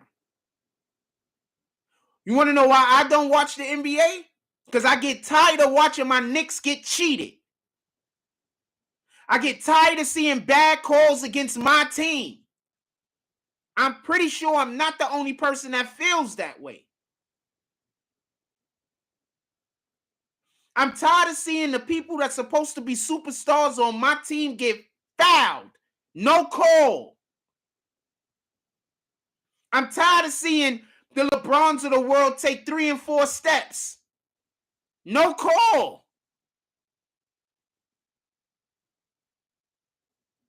I'm tired of seeing the fact that they don't let people play defense. I'm tired of seeing they want high scores. So now nobody can play defense. It's all about who can make shots. So for me, the NBA isn't entertaining at all until maybe the second or third round of the playoffs. I'm 100% sure other people feel the same way. I remember being a kid and you heard Jordan and the Knicks was playing and you had to get home. I'm pretty sure it was like that for whatever city you was in. If Jordan was pulling up to play your team, niggas was at home watching. I remember if the Knicks was playing the Heat, we was at home watching. The Knicks playing the Pacers, there ain't nobody outside. Everybody at home watching. The streets is dead, fam. I lived, during this period of time, I lived 161st Street in the Bronx. There's a movie theater over there, fam, in a mall. When the Knicks played, wasn't nobody outside. The Knicks played the Bulls, wasn't nobody outside. The Knicks played the Heat, Indiana Pacers. It wasn't nobody outside. The women knew what the deal was. They was cooking all day. The meals was good. Nobody wasn't outside, fam.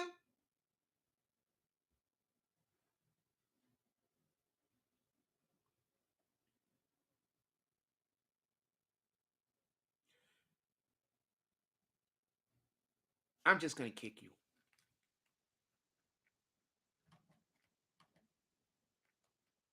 I don't want you in my life. I'm just going to kick you.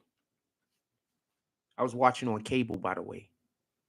I wasn't watching on local. I was watching on TNT. See, where I lived at, the only time they came on any channel other than cable was on a Saturday or Sunday.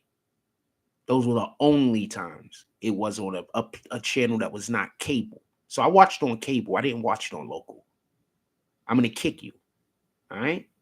You got what you wanted.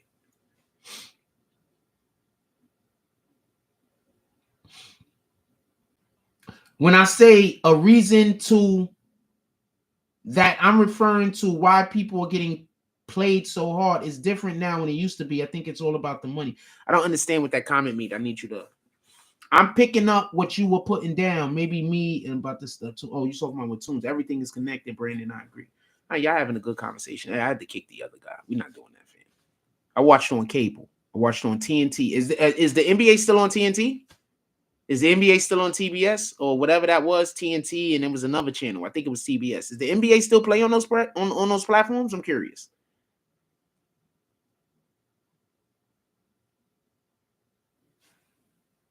I don't know because I don't got cable.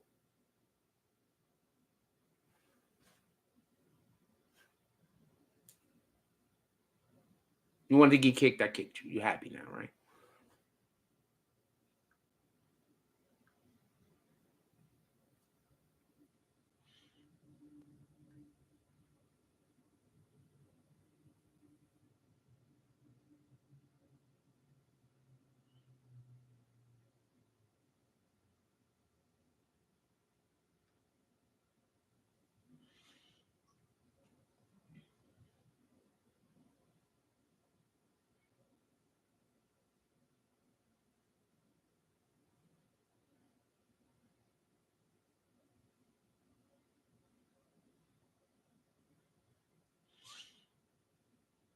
Yeah, so I don't really find it interesting to watch the NBA because the shit is it's scripted, fam.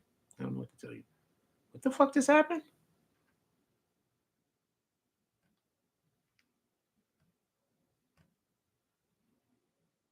Oh, people are voting. What else y'all want to talk about?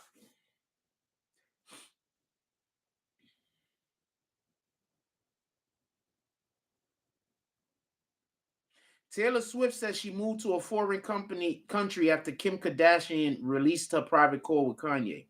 It's just way too much going on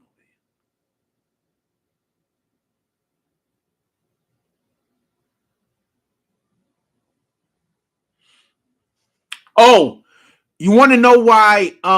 Real quick, you want to know why a lot of the players on go check the players that played with Dwight Howard. A lot of the players that played on his team, especially after that finals run, they shot bad percentages, or their percentages went down when they played Dwight Howard. You know, Dwight Howard used to put stickum on his hands. So you know what used to happen to the ball? So that Dwight Howard is putting stickum on his hands.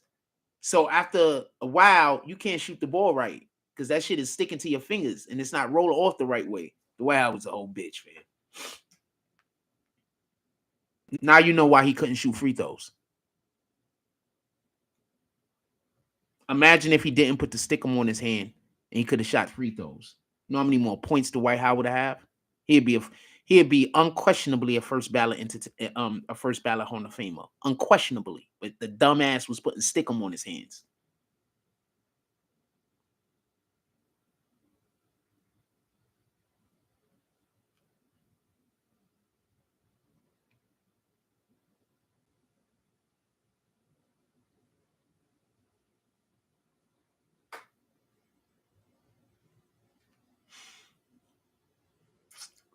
What's going on? Y'all want to talk about the situation in New York? Not a problem. I don't have any actual updates, actually. I'll look for some stuff today. Maybe we'll drop a video on that today. I don't have any actual updates on the situation going on with the migrants. They shut him up. He's scared. They've ended his career. You do know this, right? They've ended his political career. He's a lame duck mayor. We can't reelect him because he doesn't know how to handle Washington. He busy think Washington is his friend. Washington is not our friend. You got to go fight. Every state got to go to Washington in a fight to get shit. Washington is not the friend of any state. He just didn't know that. He went over there and did favors for them. And now after the favors that he did for them, he's in a bad situation.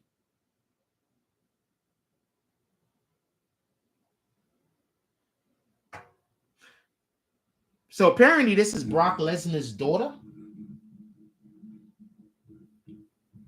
I am gonna not make any comments. I'm just saying that this is Brock Lesnar's daughter.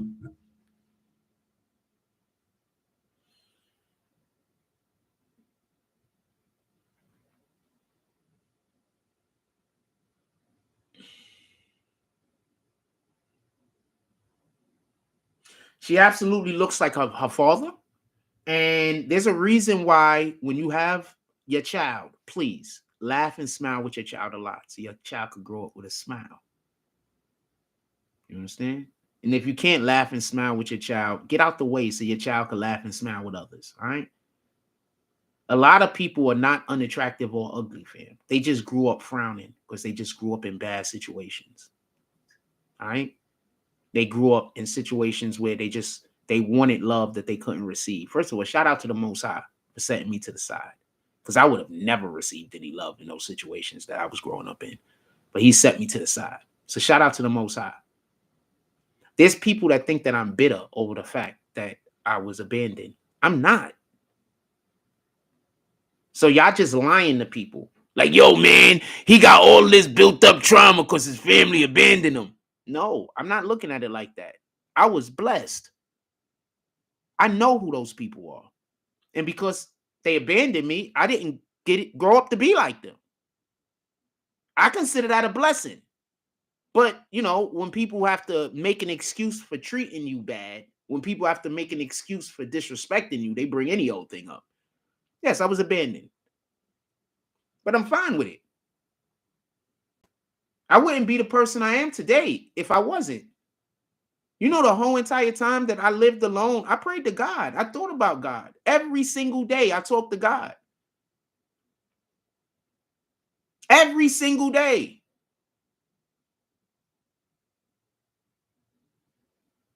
I would never have been able to get the type of intimate relationship I have with the Most High now, if not to the capacity that I have it, if that didn't happen.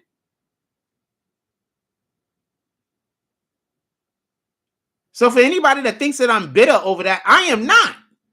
I am upset that they wanted to hide the fact that they abandoned me, so they went and tried to dirty my name, thinking that if I told anybody so nobody will believe me. I feel a way about that. But I feel zero ways about being abandoned.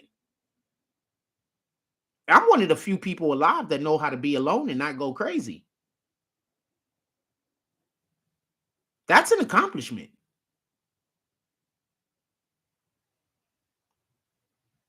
I'm one of the few people alive that know how to stay to themselves alone with no other, around no other human beings, or with no social interaction, and I won't go crazy. Most of y'all go crazy.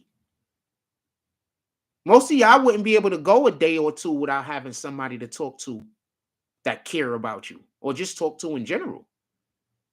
Most of y'all go bananas if they had to go a whole week without speaking to another human being. I do that all the time. On purpose.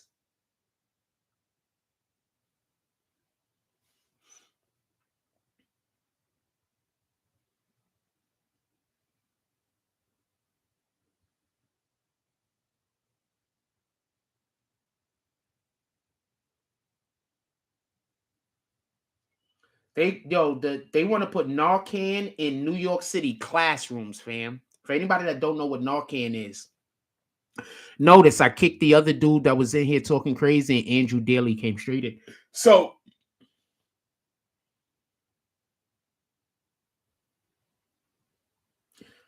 my dude, and I'm piggybacking what you just said, Brandon Washington. God makes us a way that he makes us for a reason. There's a reason why God made it so that I don't feel like I have to bring people in my life to be accepted. I don't feel that way. Once you treat me like badly, I don't want you in my life. I don't want to talk about it. There's nothing to discuss.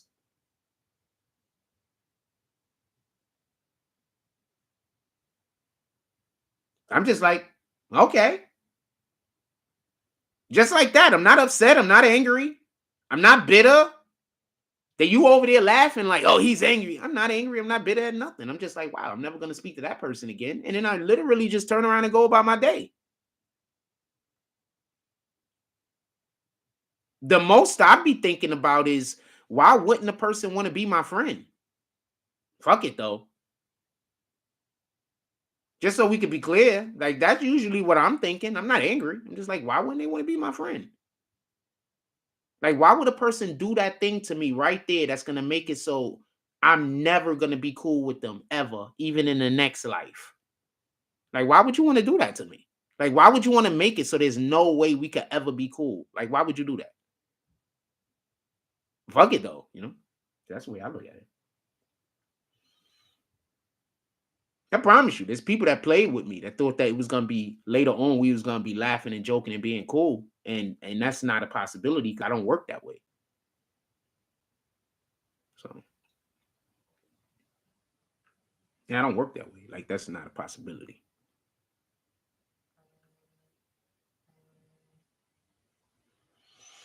Anything else y'all want to talk about? Put it in the chat. It's going on 12. This live is a little over 3 hours. I'm going to go to the store now where people are going to make fun of the fact that I didn't get any donations today. Shout out to all of you people. I can't wait for God. Imagine every time I go to the store and there's no donations, there's this lady, this Indian lady, and she laughs at me. But if I get donations, she also laughs at me. So she laughs at me either way. I think it's crazy. I'd be like, why are these people so invested in something bad happening to me? I don't even know you people, and I've never done anything to you. Like, why are you so invested? Some Indian lady, she recently broke her foot or some shit.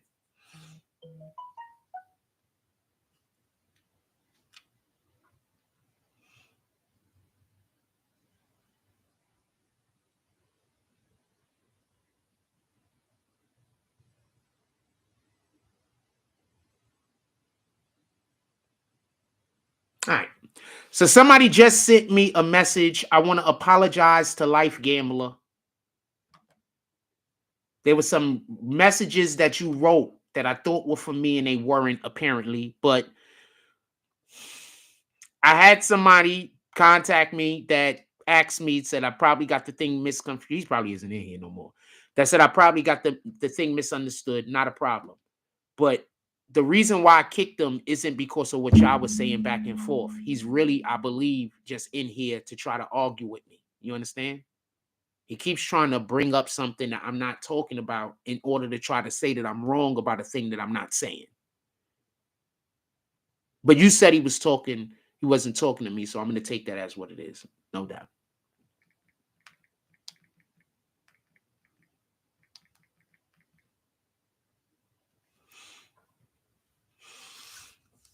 But that's why I told a different person they should just be an admin.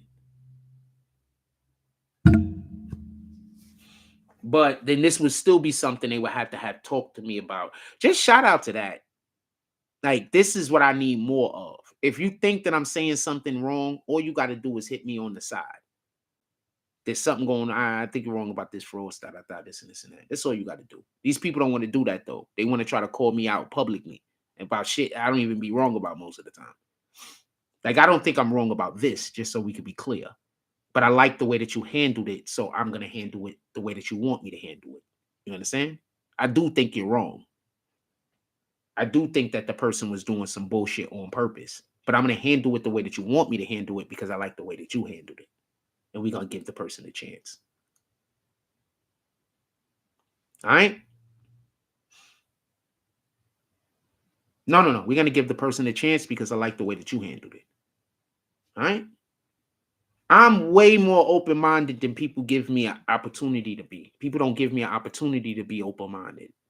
You understand? They try to put me in a situation that I can't be open. I can't be. I have to compromise things that I'm not going to compromise. You understand? But when you give me a chance to be open-minded, I'm open-minded.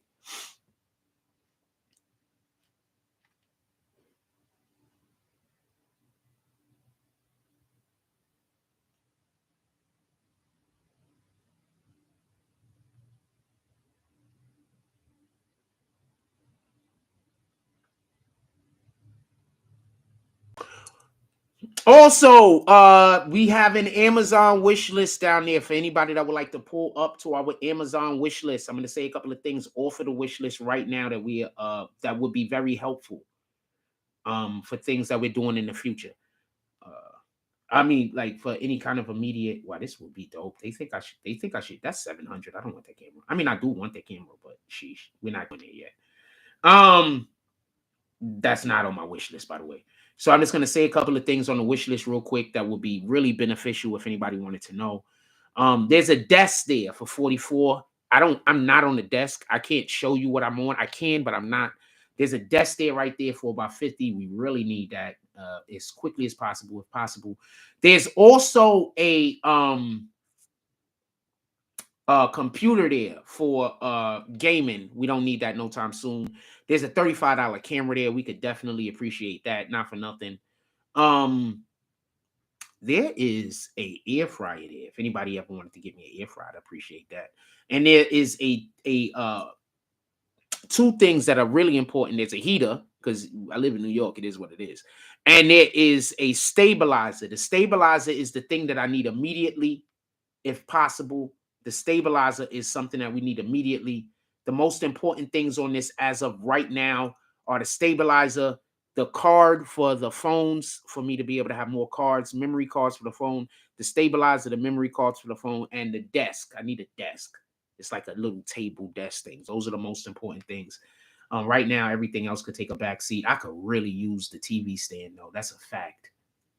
Like, I really need a TV stand. It's a long story. The TV stand, I guess, also. Everything else could take a back burner for the most part. And I need a mirror. I don't got no mirror.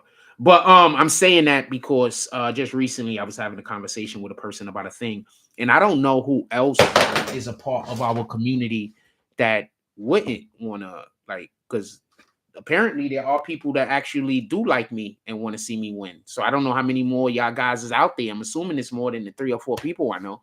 So I don't know how many more you guys is out there. So letting you know how you can support the platform. Also, if anybody want to buy me lunch today, they could buy me lunch. You don't have to buy me lunch. I got money for a lunch. But if somebody wanted to buy me lunch, you can buy me lunch today. Shout out to Brandon Washington. He bought us lunch yesterday. That was appreciated.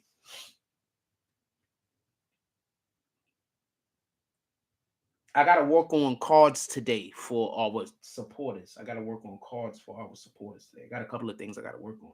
I wasn't able to work on any of them yesterday, but like I told you, when Wednesday comes, I should be done with everything. I'm almost done with everything that I have to do. So there are a couple of projects that I could work on today. And one of the projects y'all might see me work on is some actual videos. We should get some videos out today. Probably a Diddy video or two. Anything else y'all want to talk about? Because I'm ready to go eat.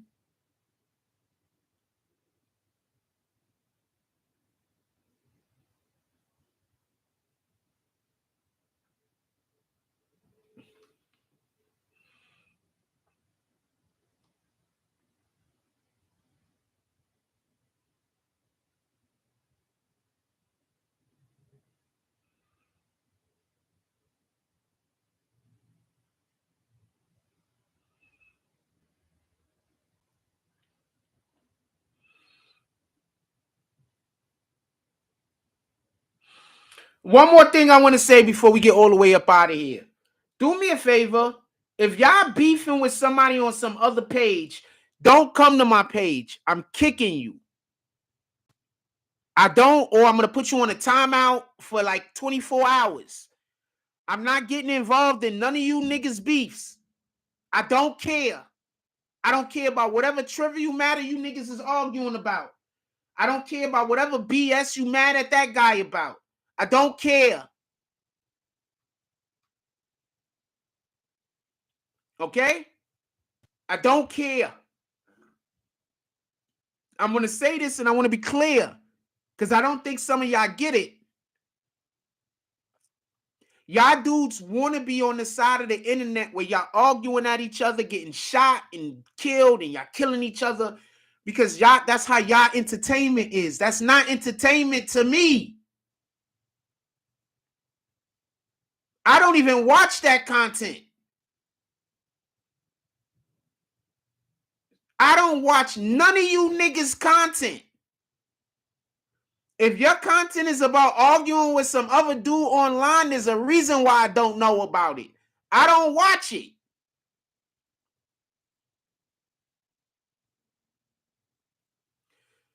So if y'all a whole nother page and y'all come over here and you arguing with somebody and I kick you, don't take it personal.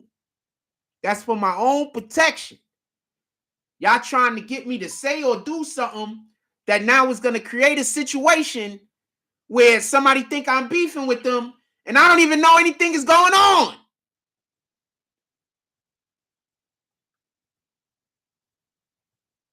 I don't know if I could call this. I'm going to text him and see if I could call this. I don't know if I could call this. So I just want to be clear about that. I don't want to argue with none of you niggas. You guys, I don't know what's wrong with y'all guys. I have actual skill and talent in many different areas.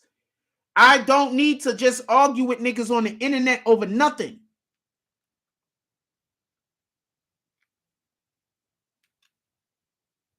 I hate when it does this. It's doing this thing where I can't actually text anything. Okay.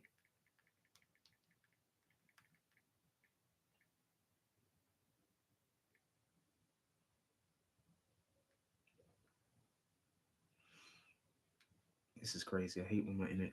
Okay, well, I'm gonna drop the whole thing and see what happens. I asked him, could I call it? I don't really care, because this person don't care if I call it. He drops, but I want to know if I could call it.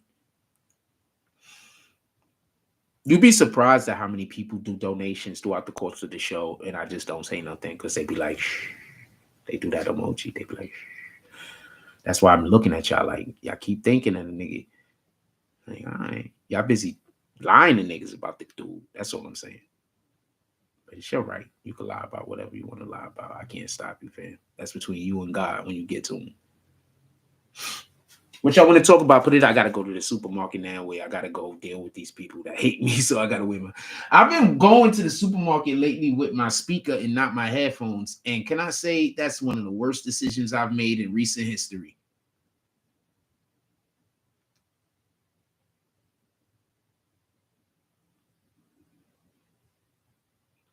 Shout out to Hassan Shipman with the $10 drop. Remember that guy that they tried to tell you don't like me or whatever the case is? Shout out to Hassan Shipman with they about to come harass you and your wife again, fam. You already know it. Shout out to Hassan because they harass everybody that donate money. Shout out to Hassan Shipman with the $10 drop. And he specifically said that he wanted me to tell y'all because he wants to encourage other people into supporting the platform. Hassan, I know you out there listening. We could use some assistance in our Amazon wish list if you want to pull up. But you got to let me know also so I could be out there looking for it. These are people that want to see us grow. There's equipment we could use if you want to pull up. If there's some equipment out there that you're willing to put half on, let me know. Because I 100% know somebody else that want to put the other half. Copy. With that being said, I love y'all. I just called that out and told y'all that you did say they want other people to do donations, but I just called that out knowing that we about to get offline right now. So shout out to Hassan pulling up. He buying us lunch today. I didn't have to spend my own money. You a whole blessing, fam. Oh, with that being said, because that's all that's about. All right. So we doing the show in the morning. I don't think it's a lot for me to be like, anybody gonna buy me coffee? I'm doing the show in the morning. That's not a lot. I don't think it's a lot to be like, yo, anybody gonna pull up for a lunch today? I don't think that's a lot for people to somebody to tell you that how for every single person that's doing content for you in the morning, they doing a morning show in the morning. Y'all not 2 and 3 of y'all not pulling up every morning to buy them coffee. Like even if they don't need it, even if they're at home, 2 or 3 of y'all not pulling up with $5 for coffee. I'm not talking about for me. I'm talking about for whatever the platform is that you watch in the morning.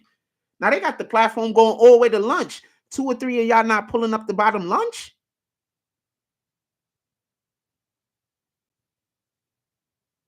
That's not begging. That's you are enjoying a thing and you're contributing to its success.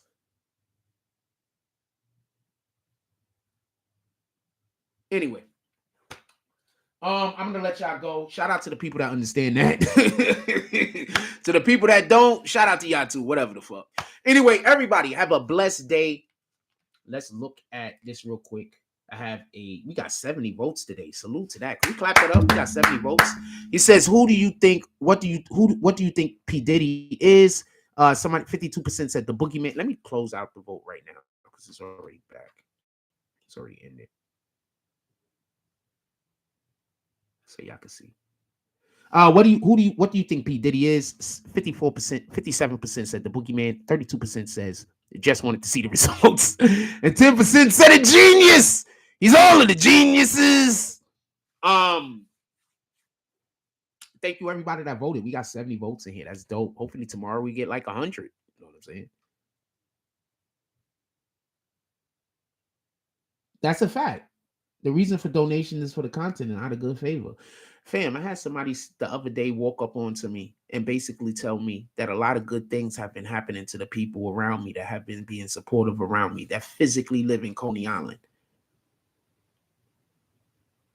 I keep telling y'all, when y'all F with me, when y'all doing good things for a person who's out here, whoever that person might be, and they're out here and they're trying to magnify the Lord's name, when you busy do good things for them, when you're being a blessing to them, God pulls up and blesses you, fam. I'm just saying what it is. These are just facts. Hey, anybody out there that could find some good clips of the video that y'all think is good, that you liked, timestamp the bitches, clip them, and send me the clips. I'll repost. I don't know what to repost. If y'all see any good clips in any video, send them to me and I repost. Everybody have a blessed day. Go out there, find something worth doing, do it, and then stamp God's name on it. I mean, if you hating a person that's basically telling you to go do God's will every day and saying go magnify God's name every day, you only could work for one person, fam. Like, comment, subscribe, join the notification gang. Hashtag Bronx Bombers. Let's get it. I love y'all. Take care of each other. Hug the kids for me. I haven't forgotten about you. And that's all I get on this one. I'm out.